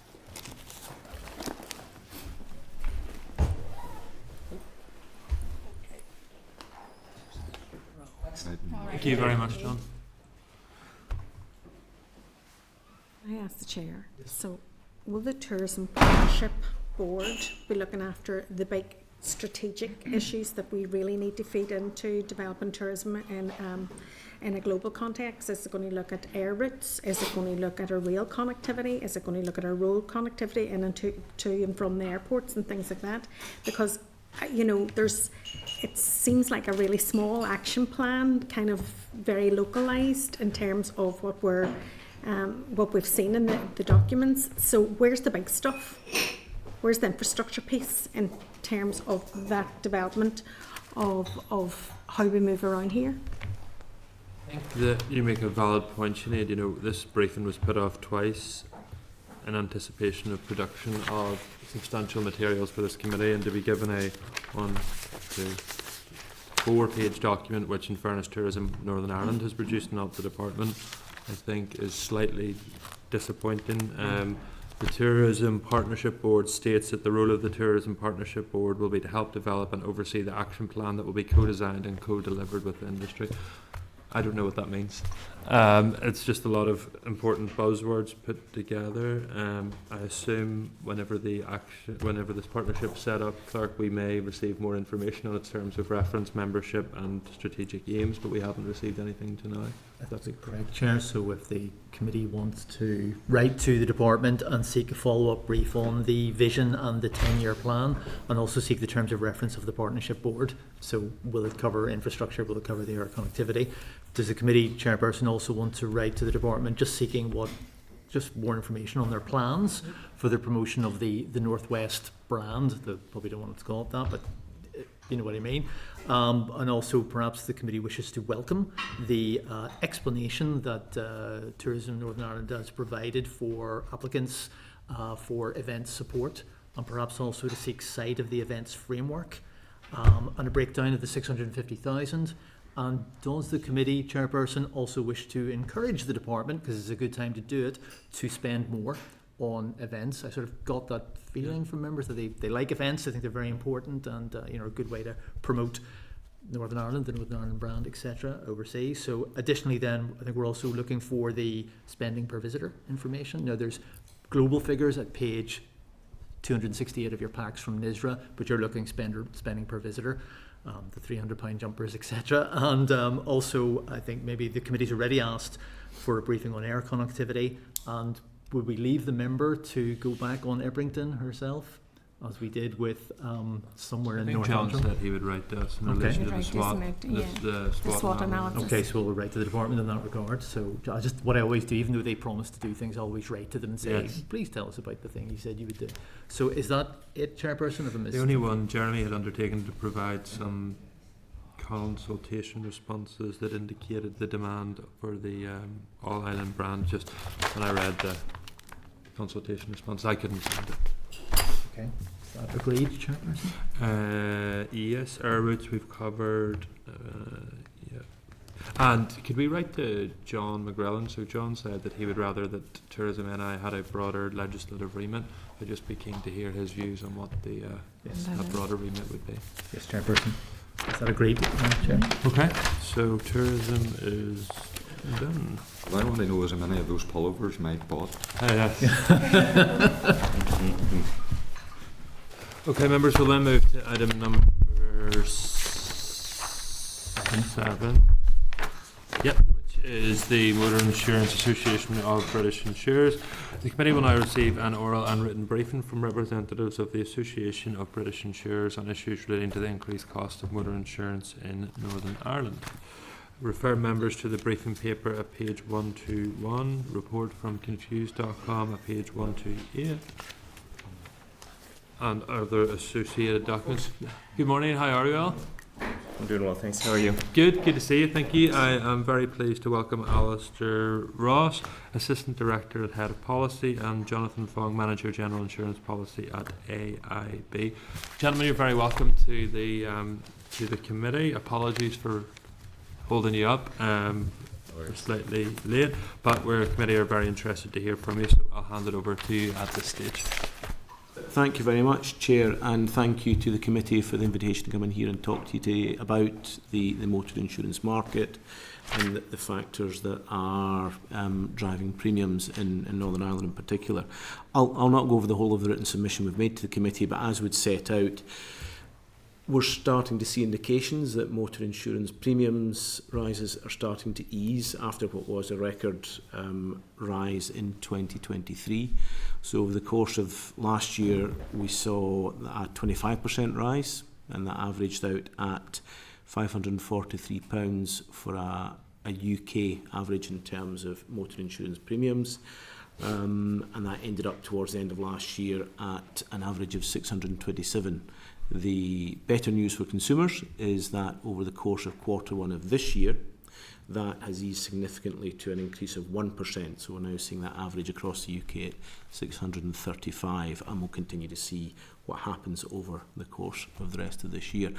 However, the cost of claims on motor insurance continues to rise as well, and is doing it at a higher level. So in that Q1 period for this year, we saw premiums rise by 1% on average. We saw the cost of motor claims average increase to £4,800, and that's an 8% increase. So you've got increasing premiums going this way, but you've got a more significant increase in terms of the costs. We've also cited in the written submission the research from EY, which shows that on average for every £1 insurers are taking in terms of motor insurance policy premiums, they're paying out an average of £1.14 in terms of claims that are made against those policies. That's in the generality. So there'll be some insurers that will be able to price their business accordingly and select the business accordingly. They will be able to write a profit on that year's book. There will be some that will be taking a loss, and overall the market is a loss-making one, and that's a pattern we've seen repeatedly across recent years. The FCA has looked at it in the past. The FCA has found that the profit margins for motor insurance, specifically in the UK, are very narrow, and they've recognised some of the loss factors that are in there as well. But I think that's worth noting. In terms of Northern Ireland, there are a number of specific factors on the claim side, which again we've set out, but I think it's worth just kind of reiterating and happy to expand on them. So in Northern Ireland, the average cost of a motor insurance claim when a claim's made, the average cost in 2023 was £5,700, and the UK average was £4,300. So if you're an insurer and you're receiving a claim in Northern Ireland, you're looking at a difference of about 33%. Compared to the UK average figure. So it's when claims are coming in from this jurisdiction, they tend to be costing more.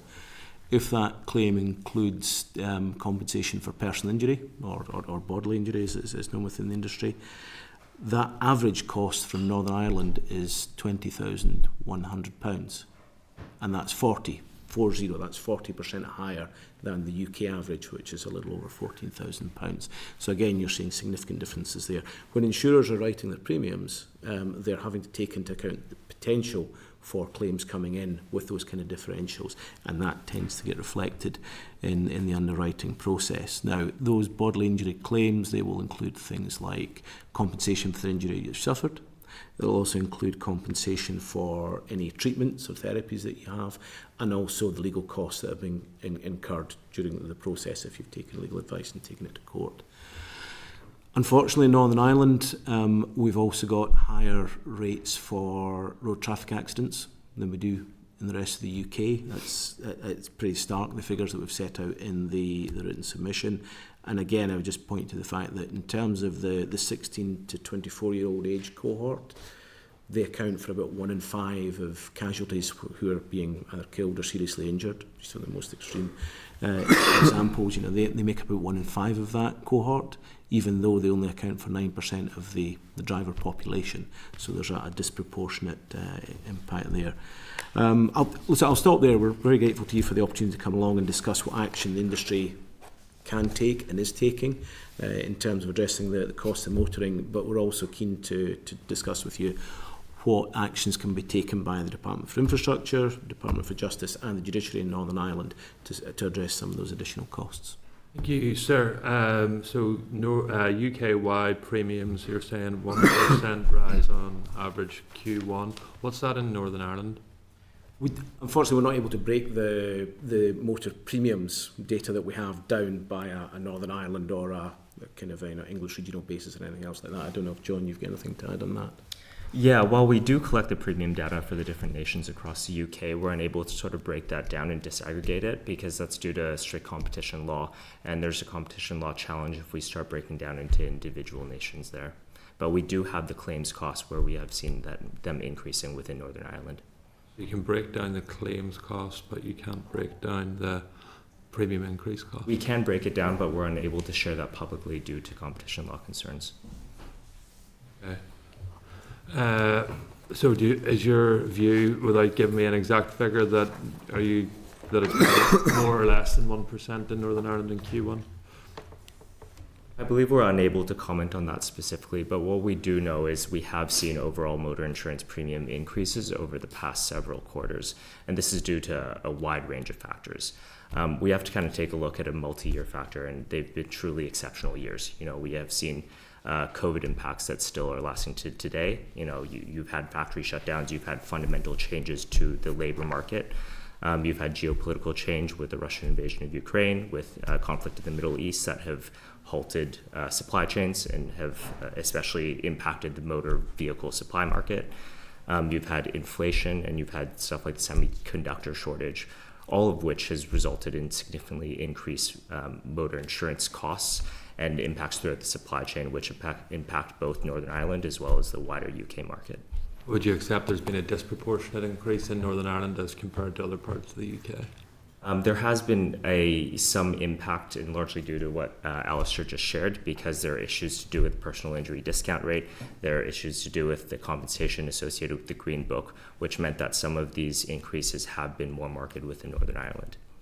What's the average price then of a car motor insurance policy then in Northern Ireland? Would you have that figure?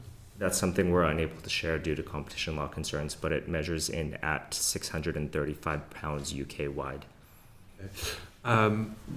So you maybe can't share it, but I think I've seen figures that were produced by the comparison website Confused Stuff, which stated that according to price comparison website Confused.com, the average car insurance in Northern Ireland has reached £1,051. So that's 50% more expensive in Northern Ireland than the rest of the UK. So the one thing that we have to discuss is that the quotes that are coming from the price comparison websites tend to be significantly higher at the top end when compared to the quotes or the premium figures that we collect. So our motor insurance premium tracker, I think, tracks around 28 million policies, and it's the only tracker that measures what people are actually paying for their policy instead of what people are quoted. So if we take a look at the kind of price comparison website figures within the UK, they measure at about, I think, just over £1,000, whereas our figure that we're showing what people are actually paying is at 635.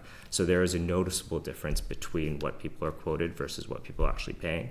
So you're saying the industry then is over-quoting figures to try and hope that people who get these quotations won't bargain and that they'll just take those? I won't call it over-quoting, but I think there are a lot of different elements. So how price comparison websites work is sometimes you put in kind of figures yourself, and if you kind of keep on changing elements of your profile, whether that's your occupation, whether that's your postcode, this will actually flag certain fraud elements within kind of insurance systems and result in potentially higher quotes. Also, they can be skewed by the higher end. So if you take, for example, the average of top 10 quotes, if you have a really high quote on the top end, that's going to significantly bring the figure up. But what we do know is our motor insurance premium tracker is going to be the most accurate reflection of what people are actually paying.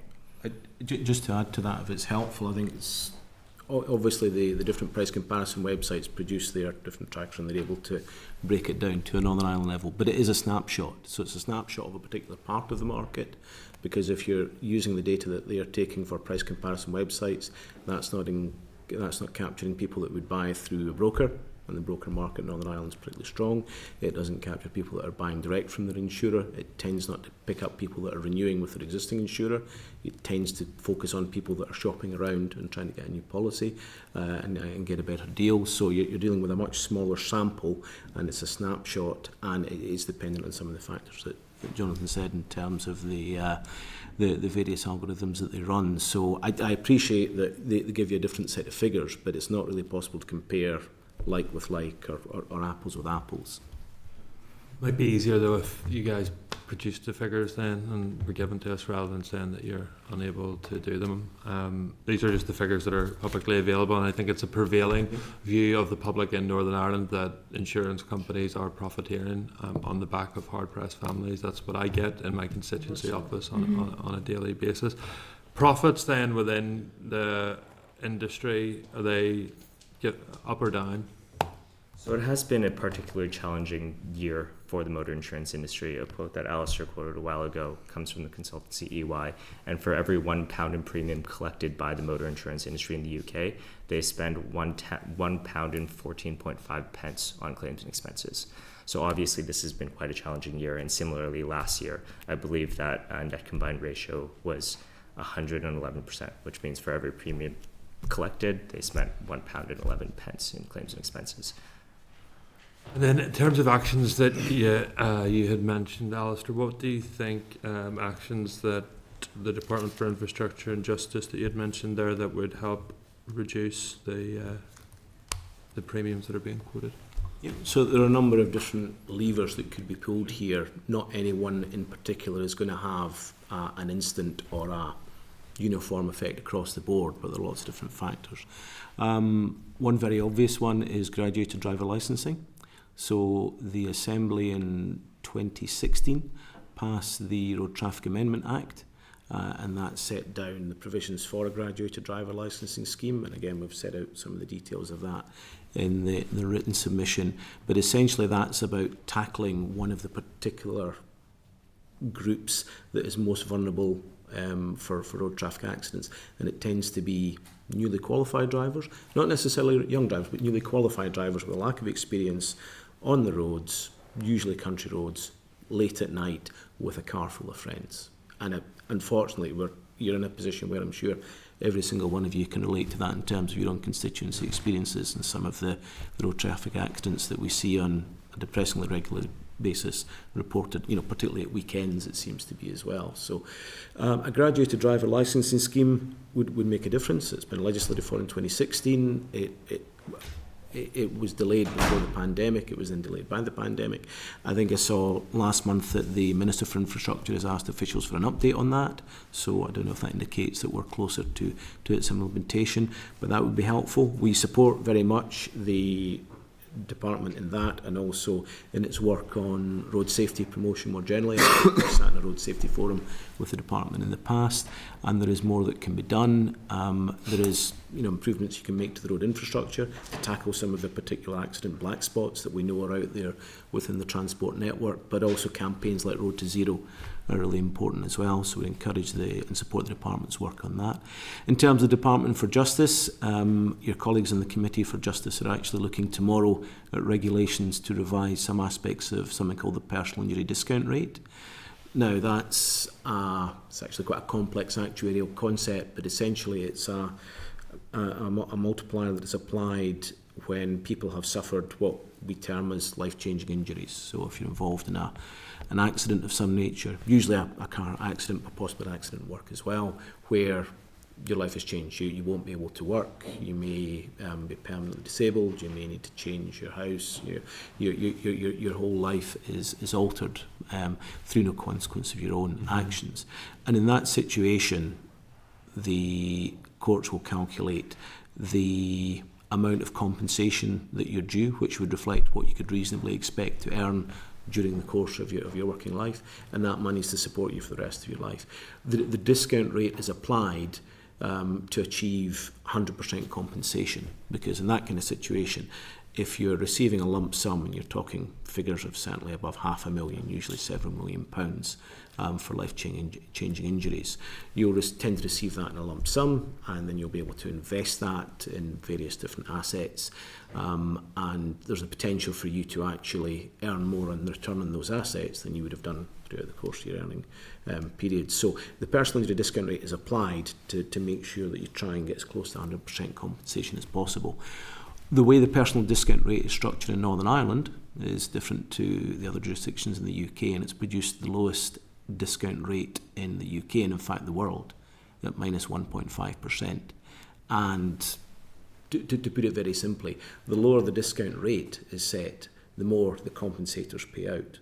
And that's not just an issue for insurers, actually. It's also an issue for the health and social care trusts when they're meeting payments for clinical or medical negligence. Mm-hmm. It's also an issue for public transport operators and other organisations that might self-insure, as well as public bodies. But they face significantly higher compensation payments in Northern Ireland as opposed to other parts of the UK as a result of the personal injury discount rate. And the Committee for Justice is looking at this afternoon. We've made representations to them, and the rate will be revised or will be reviewed this summer, and we expect a revision. But if Northern Ireland makes policy choices to have a lower discount rate, which increase the cost of compensation, then that has to be reflected in every single motor insurance policy, every single employer liability or public liability policy that an insurer writes, because there is a chance that they could have to pay out in that worst case scenario.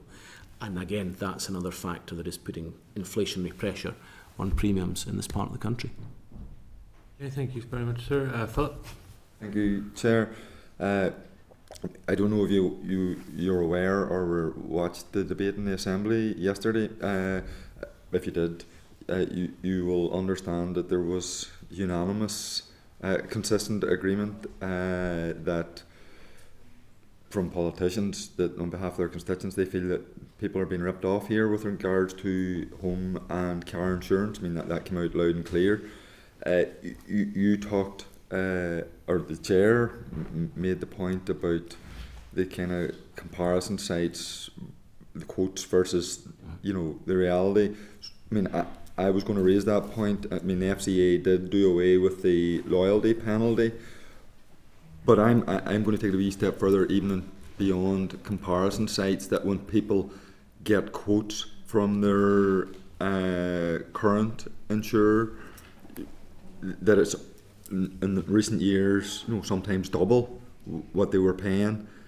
But when they contact their insurer, they can get a lower price, or certainly if they can shop around, they can get a lower price. So even though the FCA seems to have done away with the loyalty penalty, it seems to me that it still exists in another guise, where people are initially, if you shop around, you can get a much lower quote than you're being quoted. And I mean, I can testify my own experience, but constituents coming into my office, whenever staff help them out, they're able to always get much lower. So it does seem that people are still being quoted, and it's not just comparison sites.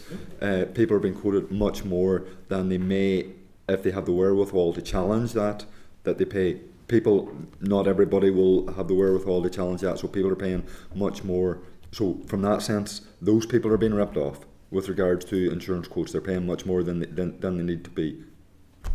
Yeah, so I think it's really important that everyone does shop around. There are still deals to be had within the market, and we always recommend shopping around. We recommend discussing with your insurer about what sort of options that you can take. So you can adjust your excess payment, but that obviously has implications for when you claim. You can discuss your level of coverage. So things like windshield cover or legal expenses cover are things that you could potentially change. You can also take a look at your overall level of cover. So someone that kind of buys something that covers social, domestic, and pleasure versus social, domestic, pleasure plus commuting are going to get different quotes overall. As mentioned, price comparison websites are one way to sort of do that, but some insurers don't get listed on price comparison websites. So it's important to kind of take a look at also your direct options as well. overall, I think it's really important to contact your insurer because they are there to kind of speak through some of these options. They do want to make sure that they're providing a product that's right for each consumer, and there is that leeway to sort of discuss what is and what isn't available. We can't comment on the individual sort of cases. They could very well have kind of amended some of their coverage, which resulted in some of those kind of downward pressure on the premiums. But overall, I think it's really important that there are these tools available and that people are aware of what they can do to discuss how to get a policy that's right for them. But, I mean, I would also encourage people to shop around, but it's not good practice, or it doesn't send out a good signal when people are being quoted initially a higher price than they need to pay. And I mean, I know a number of insurance companies have pulled out of the north, which, and I'm asking this question then because of the, is that resulting in fewer competition, less competition here, and the potential of actually a cartel where insurance companies can actually charge in excess of what they need to be? I'll maybe just add to what Jonathan said there, if I can, and there's a few points that come up there. You mentioned the Financial Conduct Authority's action on what's known as a loyalty penalty. What that is the new regime on the general insurance pricing practices regulations which came in. That's something that we actually called for. That's something that we'd been asking the FCA to intervene on for a number of years, because if you're going to tackle that kind of practice, you need to do that on an industry-wide basis. The ABI is a trade association. We're not a regulator. We can't impose those laws.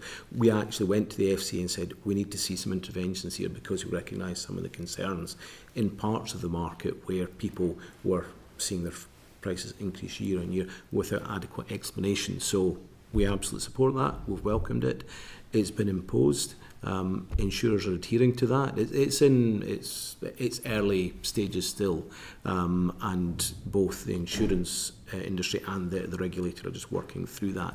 But having an end to the loyalty penalty does not mean that your price is going to freeze, because as we've been talking about, in terms of motor insurance, you faced inflationary pressure of 25% last year. So I absolutely appreciate it's frustrating when you go to renew your policy and you've not had a claim and you're still either driving the same vehicle or you're staying in the same property as you were the previous year. I've recently had it myself in terms of my own personal experience. So none of your facts have changed, but the price goes up. But you've got the inflationary factors in terms of the motor market. You've got the trends that we're seeing here. You've also got the new guidelines for compensation payments for what they call the Green Book guidelines for personal injury damages, which have been set by the judiciary, and we may get an opportunity to come on to those in a minute. So there are factors beyond just the regulations that have been set down by the FCA on the general insurance pricing practices that are beyond insurers' control, are beyond the controls of the regulator. They're not able to take into account the 25% increase you saw in motor premiums across the board last year. And because people are renewing on an annual basis, if the inflation rate's been 25% over a year, you're going to see a big increase. As Jonathan said, we would agree with you absolutely in terms of shopping around and encouraging people to look around. The point you made about going back to the insurers and challenging the price and perhaps getting a different quote, ultimately it's a commercial decision for each individual insurer to set their pricing models and to offer their quotes. If they then choose to bring that down in the second instance, again, that's part of the shopping around process, and we would always encourage and recommend that people do that. I would just like to pick up on a couple of the points that you and the chair have made, and in terms of the debate yesterday, and you said that people were feeling ripped off. I absolutely recognise nobody likes paying more for the same product that they had last year, but hopefully we've helped to explain some of the inflationary pressures that are going on here and the challenges that are behind that. You've used language like ripped off. We've heard suggestions that there's profiteering going on. I have to say, it's not something that I recognise in my own professional experience. And I understand the frustrations absolutely people have in terms of paying more than they did the previous year.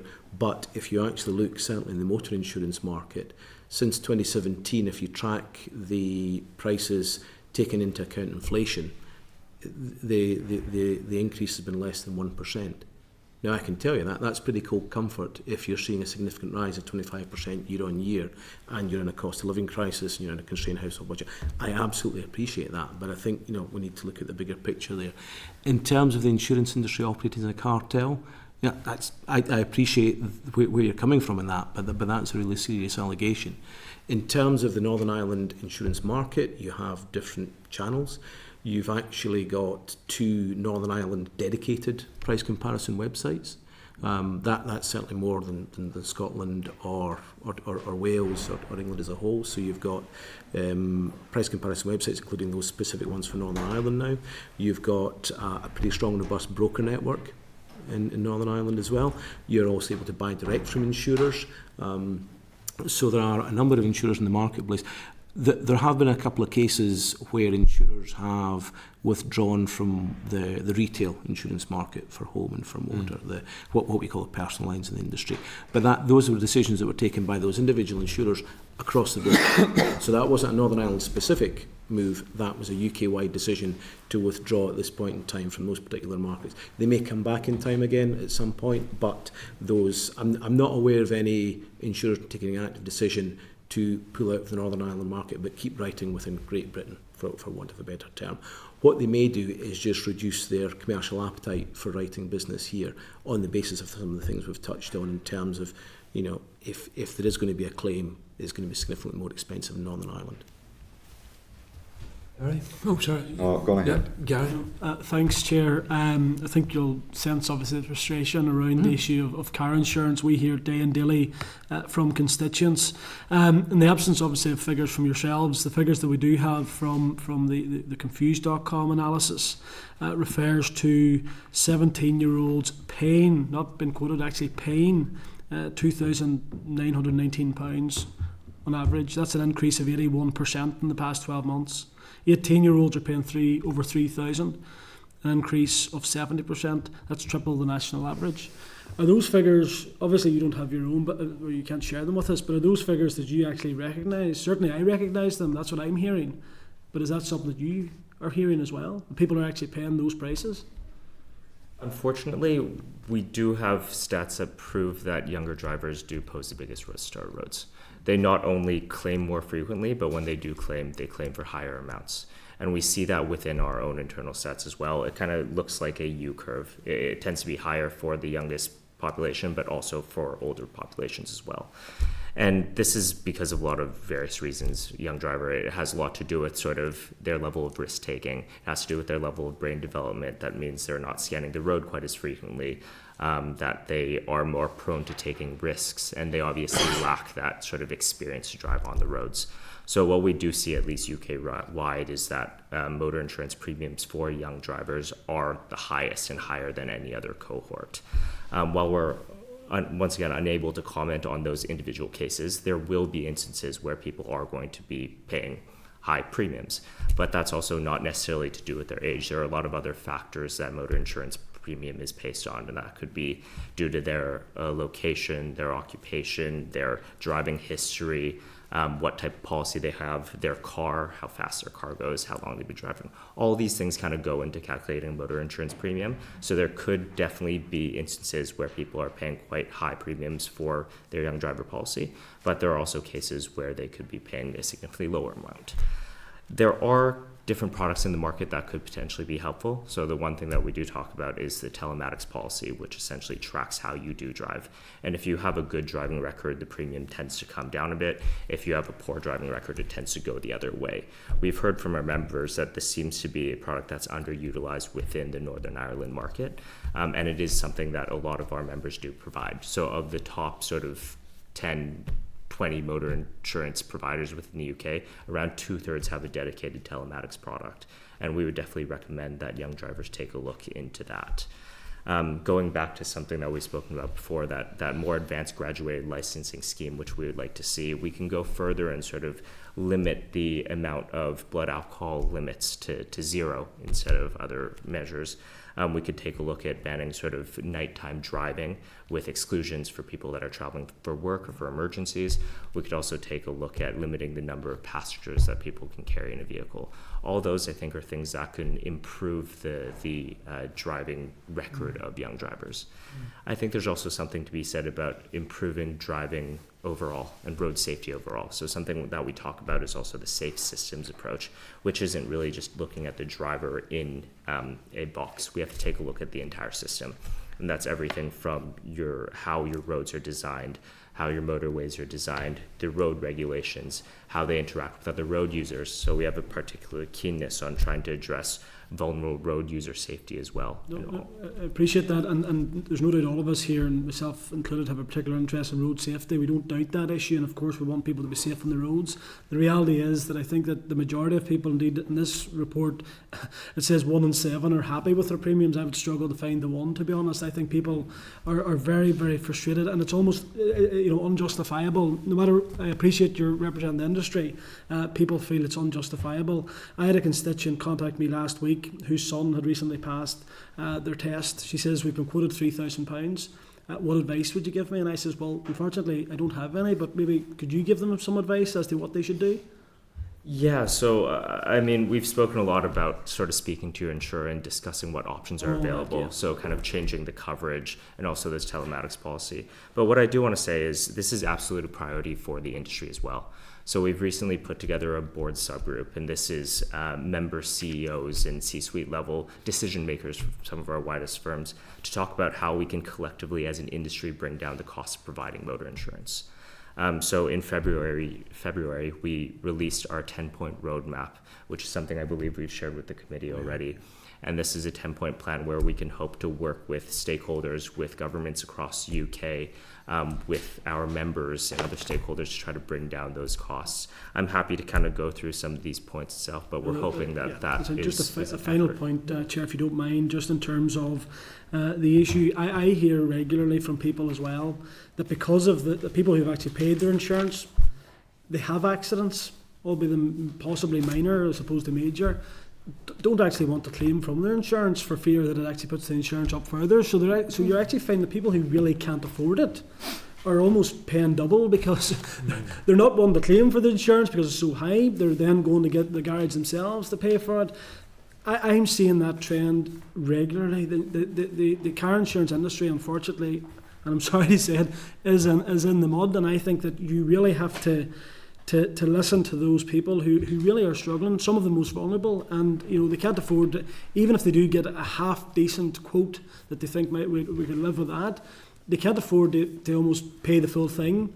So a lot of them obviously are paying them monthly, which is more expensive again. So I would just urge you, please, to listen to what we're saying here and bring forward some solutions to try and address this issue, because it's not sustainable. It's not sustainable. We fully recognize that, and I just want to bring up that key point when you mentioned about sort of monthly payments being more expensive than the annual payment.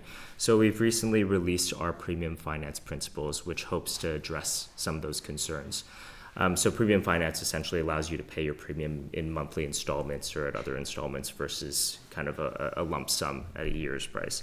We think this is a really important tool for people to manage their budgets, and we want to make sure that continues on. But we also recognize that it can impact people, especially those on lower incomes, disproportionately.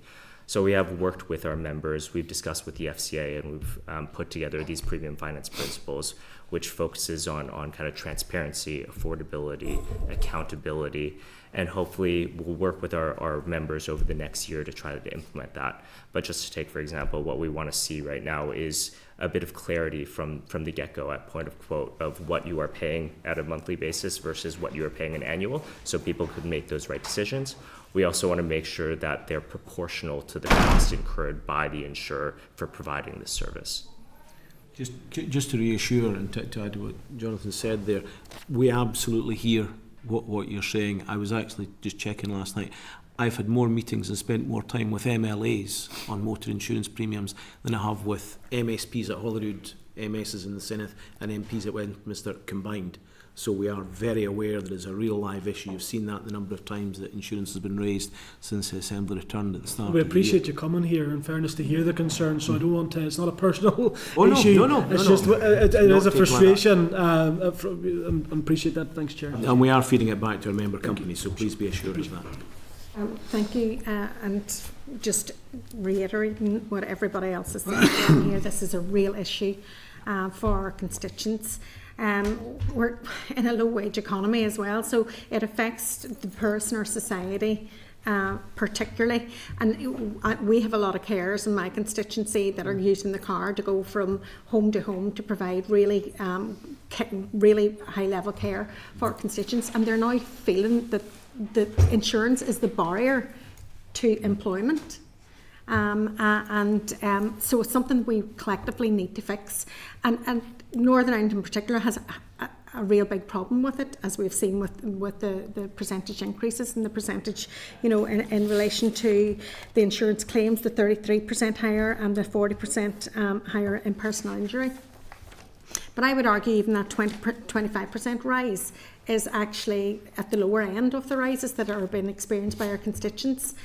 I've seen constituents coming into me saying it's gone from 450 up to 900. They don't know, the car's a year older, they're working in the same conditions and they're travelling in the same area, and yet it's like exponentially just rocketed. But also, and I don't know if you can give me any reason for this, not everybody in our city gets the same type of quote. We have a postcode lottery within the city. If you live in BT 47, you're quoted much lower than you live in BT 48, which is just literally across the street, across the bridge. I don't know what's happening here, but we are really getting concerns with constituents. Also, if you have an older car, it seems to go higher with an older car. So I don't know, if there is a damage to your car and it's a 2020 car as opposed to a 2023 car, it's somehow higher. Is there a value put on your car, an older car versus a newer car, that means that you're actually paying higher for an older car? I just don't understand the quotes that are coming in. We're looking at them when we're trying to support our constituents, and it really is. It's a minefield. Yeah, thank you very much for raising those issues, and I think they're really important. And I just want to take them into bits. The first one you mentioned was postcode. So postcode is one of the factors that goes into rating a motor insurance premium, but it's one of many. And as I mentioned before, there's stuff like the type of car you drive, your driving history, your driving record, your occupation. A lot of different factors kind of go into setting that premium. Postcode is a really, really important factor in this.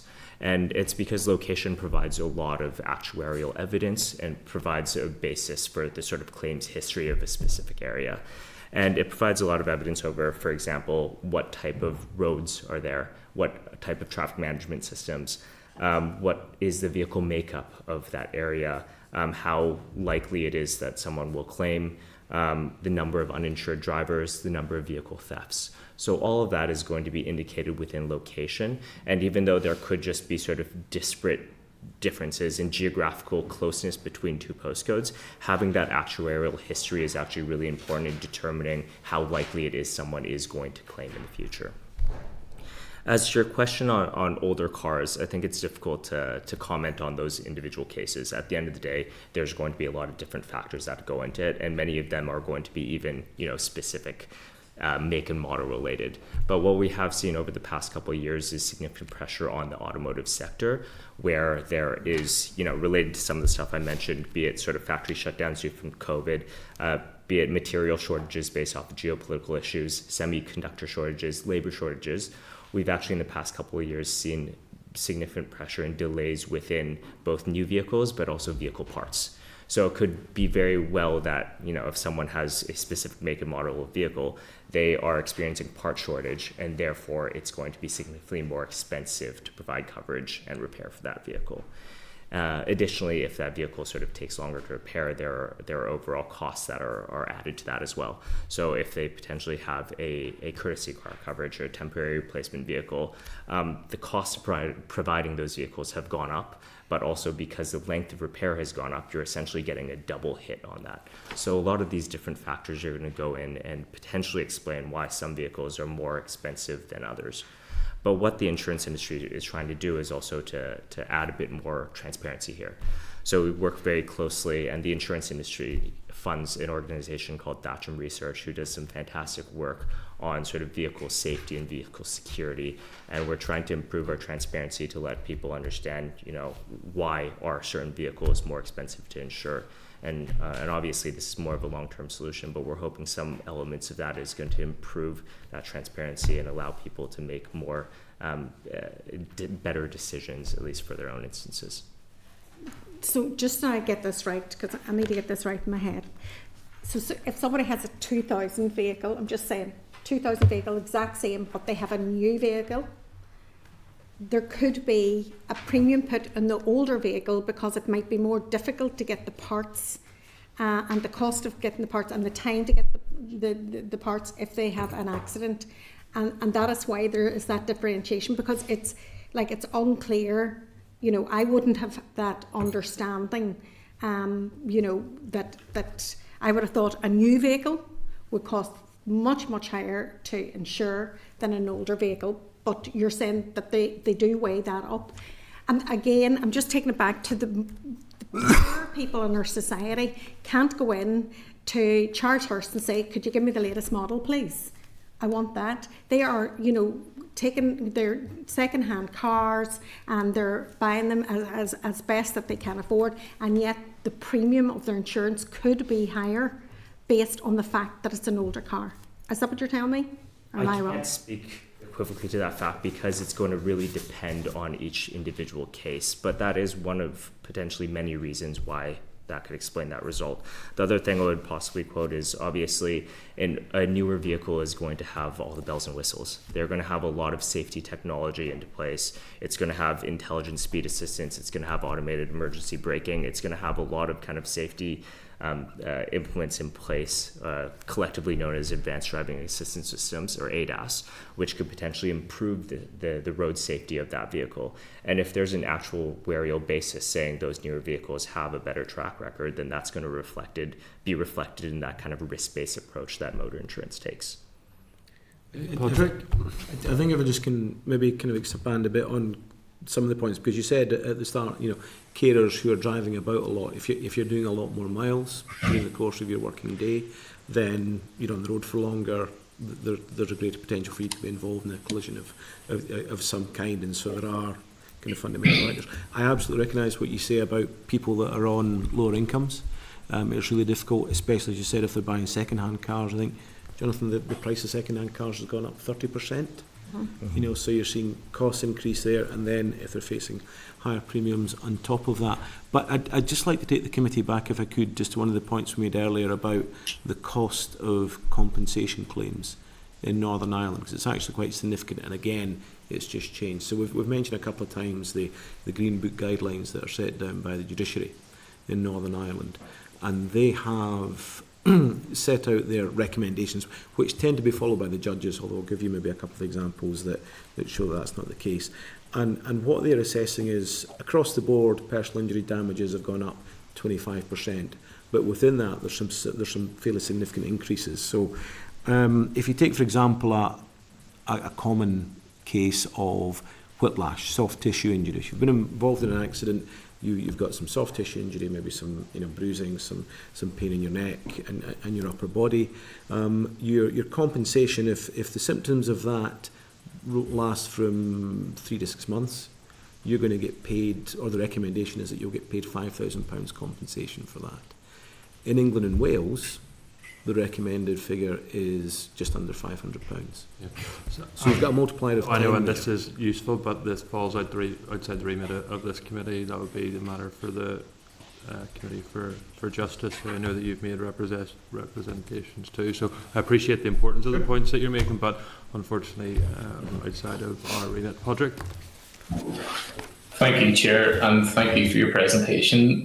It's been really useful, and I think the data that's been provided has been really useful too. I want to kind of probe a couple of points, and just to come back, my understanding now is that the BT47 and BT48 issue is, I wouldn't say resolved, but that we're on a level playing field across both postcodes in terms of insurance. The difficulty with that is that we're actually all on an increased rate across the two postcodes now. So rather than it having been a leveling of the playing field to reduce the costs, that the insurance costs across Derry and across the Northwest have actually increased in total. So I was wondering if you could comment on that firstly. And my second question as well was just around car theft. So you've talked about some of the discrepancies, between compensation claims, between other issues as well. But I'm looking at the stats here around theft in particular. So England, the car theft in England and Wales, 24.9% increase from 21 to 22. But in the north, it's only increased for 0.6. So where there are other variables that you've mentioned, that's very clearly a variable which is going to increase your insurance significantly. Mm-hmm.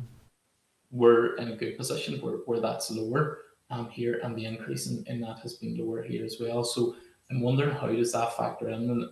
And I suppose in your collection of data, there are so many moving parts and so many elements which are changing. But I mean, is there any indication as to what role they play, how significant the role they play? I appreciate that it's an amalgamation of all of the roles, but is there any indication of how much weight is given to one issue over another?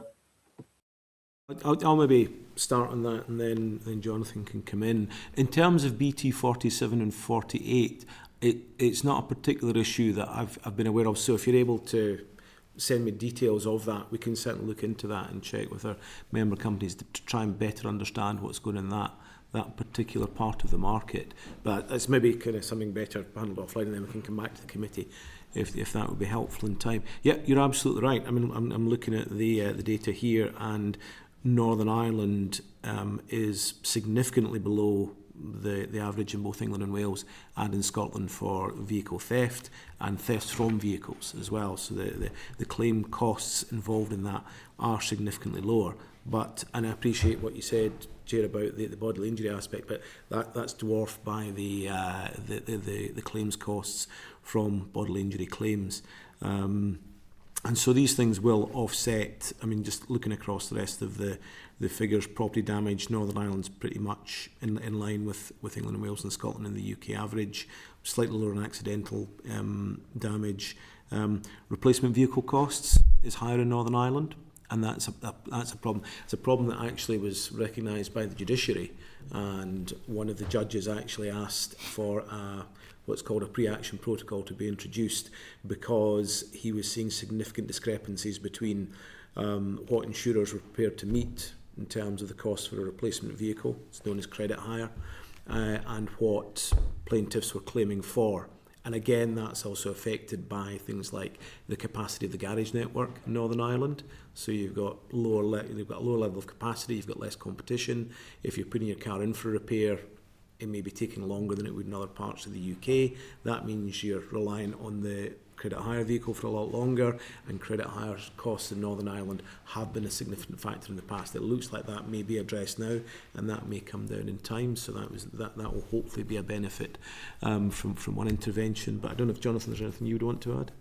No, I think you've covered us off. Just briefly on this vehicle theft, I'm happy to hear that the vehicle theft rates are lower here than in the rest of the UK, but it's clearly still an issue, and as an industry, we are working to address some of that. So we've recently issued vehicle security guidance, which gives consumers ways to sort of protect their own vehicle from theft. We're also working on a partnership with the National Vehicle Crime Intelligence Services to try to recover stolen vehicles, because we know that many vehicles, especially luxury vehicles that are stolen, are kind of taken to ports and then shipped off to other markets. So we're hoping to announce something on that soon. But overall, this is kind of UK-wide vehicle theft is definitely an issue and something that we are focused on. We're engaging with the Mayor's office in London, and we're keen to engage with sort of other big cities. But overall, this is something that we'll keep an eye on for sure. Yeah, no, that's useful, and you've kind of touched on my last point as well, which was around the price of fixing cars and around all that sort of repair stuff, which has gone up. Again, I'm really focused on these stats today because it's 64.7% from 2014. I mean, that's a startling figure. One of the reasons which we'd heard at committee previously around that, and in debates we've had in the past, was that it was around COVID, it was around accessibility, it was around other elements like that. Obviously, those factors are no longer in play, and I think there are quite a few elements like this where we hear, COVID's been a factor, it's changed how things have happened, and I suppose we can't consistently rely on that point. That point's now defunct, it's now outdated. So the other factors which you've mentioned around accessibility of garages, I'm wondering, firstly, can you give me a better breakdown? And I appreciate you've done so already and largely answered that, but can you give me a breakdown as to the other factors behind that 64.7 increase? Because that's massive. And then my second point, and it's a request rather than a point really, the BT47, BT48 issue is definitely one which is so pertinent. It's one which we're hearing in our constituency all the time. I would really appreciate if you could do a meeting with the MLAs from both affected postcodes, and we could maybe hear from people in our area about that, because it is a massive issue. Like if I was to try and insure my car in Belfast or in Uri or in another part of the north, it would be significantly lower. I'm saying I'm a young driver, I'm a youngish driver now, but for me, like my own insurance, you're still looking at around £1,000, which is crazy money. So it's all those factors like that. And I know a lot of people my own age, particularly young drivers, you're firstly hit because you're a young driver, you're hit because you're in the northwest. All these factors combining, it is crazy stuff. So I'm just wondering around that, what can happen. And I think a targeted meeting, because I appreciate that this committee has a very broad remit. So I'm thinking even if we could do a targeted meeting around that, try and get some solutions to this and try and see how we can work together to actually resolve that. Sure. Let me try to cover off the repair point, and I'll pass over to you, Alistair. I completely take your point, and we can't sit here and keep on talking about the COVID impacts. But the one thing I will say is I do think there was a fundamental shift due to COVID, and that's largely to do with the labor market. So what we're seeing a lot of within the kind of vehicle repair sector is a lot of skilled labor had left the market, and we haven't been able to sort of backfill that. What we're also seeing is that the average worker within the kind of motor industry is getting significantly older, and something that we're increasingly concerned about is increased retirements that aren't once again being backfilled.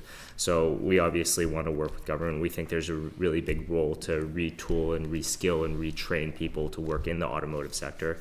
And I already mentioned Thatcham Research early on, but they run a training program which trains people up. We've been in conversations with the Institute of Motor Industry, who do similar qualifications, and they're also similarly worried about the future of that repair sector. In terms of the other sort of impacts, you're right to say, back during COVID, we saw 300% increases in gas prices for certain vehicle repairs, and some of that has eased off, but we have to take a look at some of the systemic trends as well. So something we've already mentioned is vehicle technology and vehicle sophistication. So vehicles are getting increasingly sophisticated. No longer is a bumper just a piece of metal, it's filled with sensors. There are a lot of different kind of radars, cameras in cars right now. So when one does get into an accident, we have to have specified diagnostic tools. People have to be trained up to work on those vehicles. It costs a lot more to buy a camera than it does to replace a piece of metal. And you have to spend money recalibrating these devices as well. So what we're seeing from some of our members is within that repair cost, a new kind of cost category, which is to do with that kind of vehicle technology element that didn't necessarily exist sort of 10 years ago. So that could be one of the other factors that we're seeing. Yeah, thanks very much. Just to follow on that, very happy to meet with you and colleagues to have a conversation about the particular issues in BT 47 and BT 48. So again, we can arrange that, and very happy to do that, and take back the messages from you to the insurance companies so that they understand the depth and the strength of feeling there is on this particular matter. Great, thank you both for your answers. Thank you. Mike? Yeah, thank you very much. Earlier on, you mentioned that you held some disaggregated data, which we would obviously be very interested in, but you can't disclose it because of competition regulations. Why do those regulations exist? Because we don't want to create a scenario where individual insurers can start to price based off of what other members are doing. We want to keep it a competitive market. This is because we're regulated by the Financial Conduct Authority, by the Competition and Markets Authority, and something that we're unable to do. However, I don't know if I'm speaking out of turn, but there could be potential in trying to share that information with governments, or is that something that we might want to take away? It'd probably be better if we kind of take that away, but ultimately competition law exists to protect the consumer, so that you don't have the kind of cartel suggestions that we heard earlier on. I don't see how these regulations protect against a cartel or benefit the consumer. So how a lot of competition law works, why we're able to provide a UK-wide data is because there are a lot of different providers that feed data into this. So, as the ABI, we have 300 plus members, a significantly lower number that provide motor insurance, but there are definitely sort of, multiple, over 20, 30, 40 members that provide motor insurance figures to us. And when you can aggregate that data and sort of limit the potential for an individual firm's pricing decision to be present, that is a lot safer when it comes to competition law. When you sort of reduce the number, and we've already sort of mentioned before, there are fewer providers within the Northern Ireland market, that increases the potential for competition law for us to potentially overstep our limits. So it's something that we're unable to do at the moment, but we're certainly able to have those conversations with our legal teams and see if anything can be shared sort of bilaterally, but it's something that we're unable to share publicly. In a previous answer, I think you used the word transparency 3 times. Why do you not want to be transparent about this data? We very much do. We don't want to break the law. Is essentially it. So what steps have you taken to try and persuade the FCA to relax the regulations? This is a newer issue. So we only began collecting our disaggregated data a couple quarters ago, and we also have to build up that base of data before we're able to share it, because there's also a competition law concern. If you're sharing sort of snapshots of one period, it's safer to sort of backdate them and other elements that can reduce competition law concern. And there are steps that we can take away and see if we can begin to be a bit more transparent with that data. Have you lobbied to have the regulations changed? Not to my knowledge, but that's because the Competition and Markets Authority is ultimately in the benefit of the consumer. We would not want to be in a position where we erode the confidence of the insurer.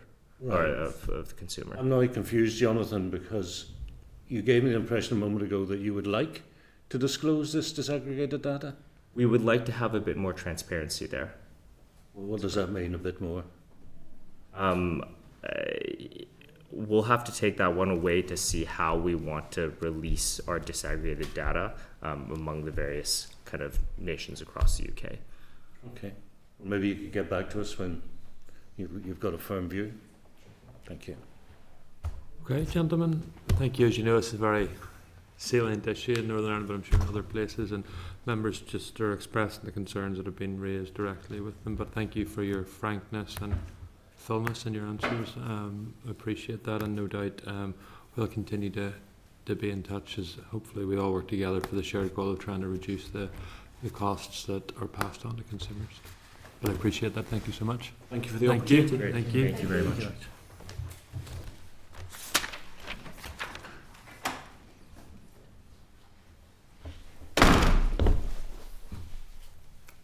Members wish to take, I'll sum up first and then I'll maybe take 5 minutes. So okay to leave, are we? Yeah. Yes. I didn't want to be rude, but no, thank you very much. I really appreciate it. Thank you very much. Thanks again, folks. We'll see you again. Thank you. Okay, Peter, so any actions that... So, Chairperson, would the committee like to write to the Competition and Markets Authority and Financial Conduct Authority just asking about the premium cost by UK jurisdiction? If you look at page 124, you can see that for bodily injury, costs in Northern Ireland are about the same as Scotland. And so it'd be interesting to see what premiums are like in Scotland. Yeah, I want to write to the Market and Competitions Authority and ask them directly, is it a breach of competition law to produce the Northern Ireland average figures for car insurance premiums per year? Yes. I don't believe that it is. No. Okay. Do the committee also want to ask those two bodies about claim management companies? It was one of the things they said, that they're unregulated in Northern Ireland, but they're regulated in the rest of the UK. Outside of our Okay. jurisdiction. Very good. Then we were writing to the Association of British Insurers, asking them to share the information that the chair just mentioned, and also seeking and then an informal meeting for the North West MLAs on the BT 4748 issue. Additionally, members were content to share this, the briefings that we've got with the Committee for Justice and the Committee for Infrastructure, because they have an interest around the graduated driver licensing, and I know they've been in contact with ABI too. So that's, members will also just remind you that we're on our quorum. Is that Philip coming back? No, it is not. So we're on our quorum, members, so please don't leave. Do members want to go to the next brief, or do you want to take, anyone need to use the bathroom? Take I have to use the bathroom. Yeah, let's take a 5-minute recess.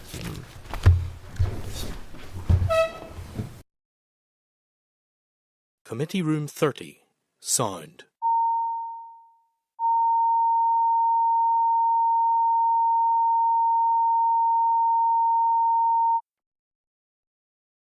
Committee Room 30, sound.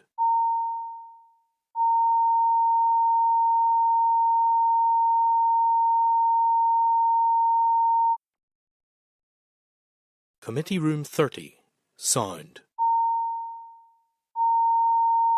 Committee Room 30,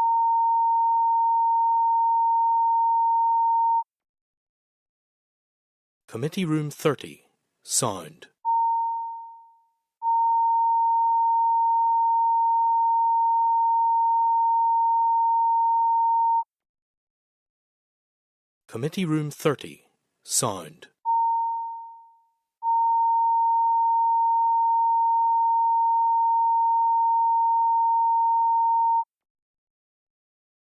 Committee Room 30, sound.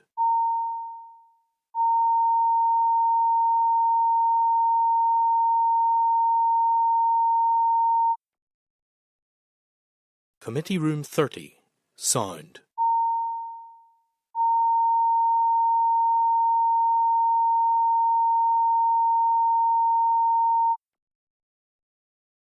Committee Room 30, sound.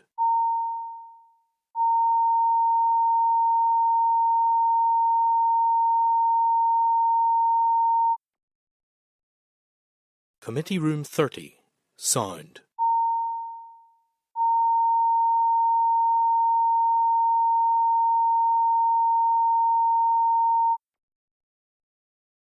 Committee Room 30, sound.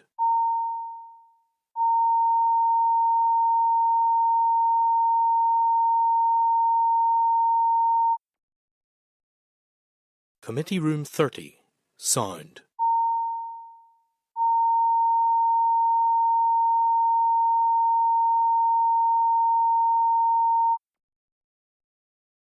Committee Room 30, sound.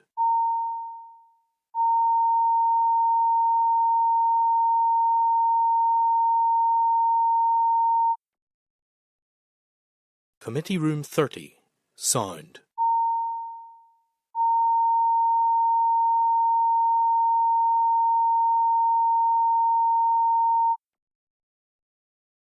Committee Room 30, sound.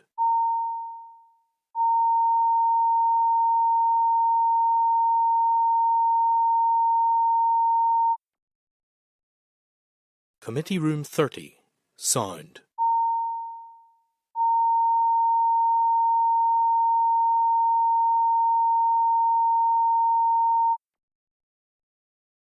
Committee Room 30, sound.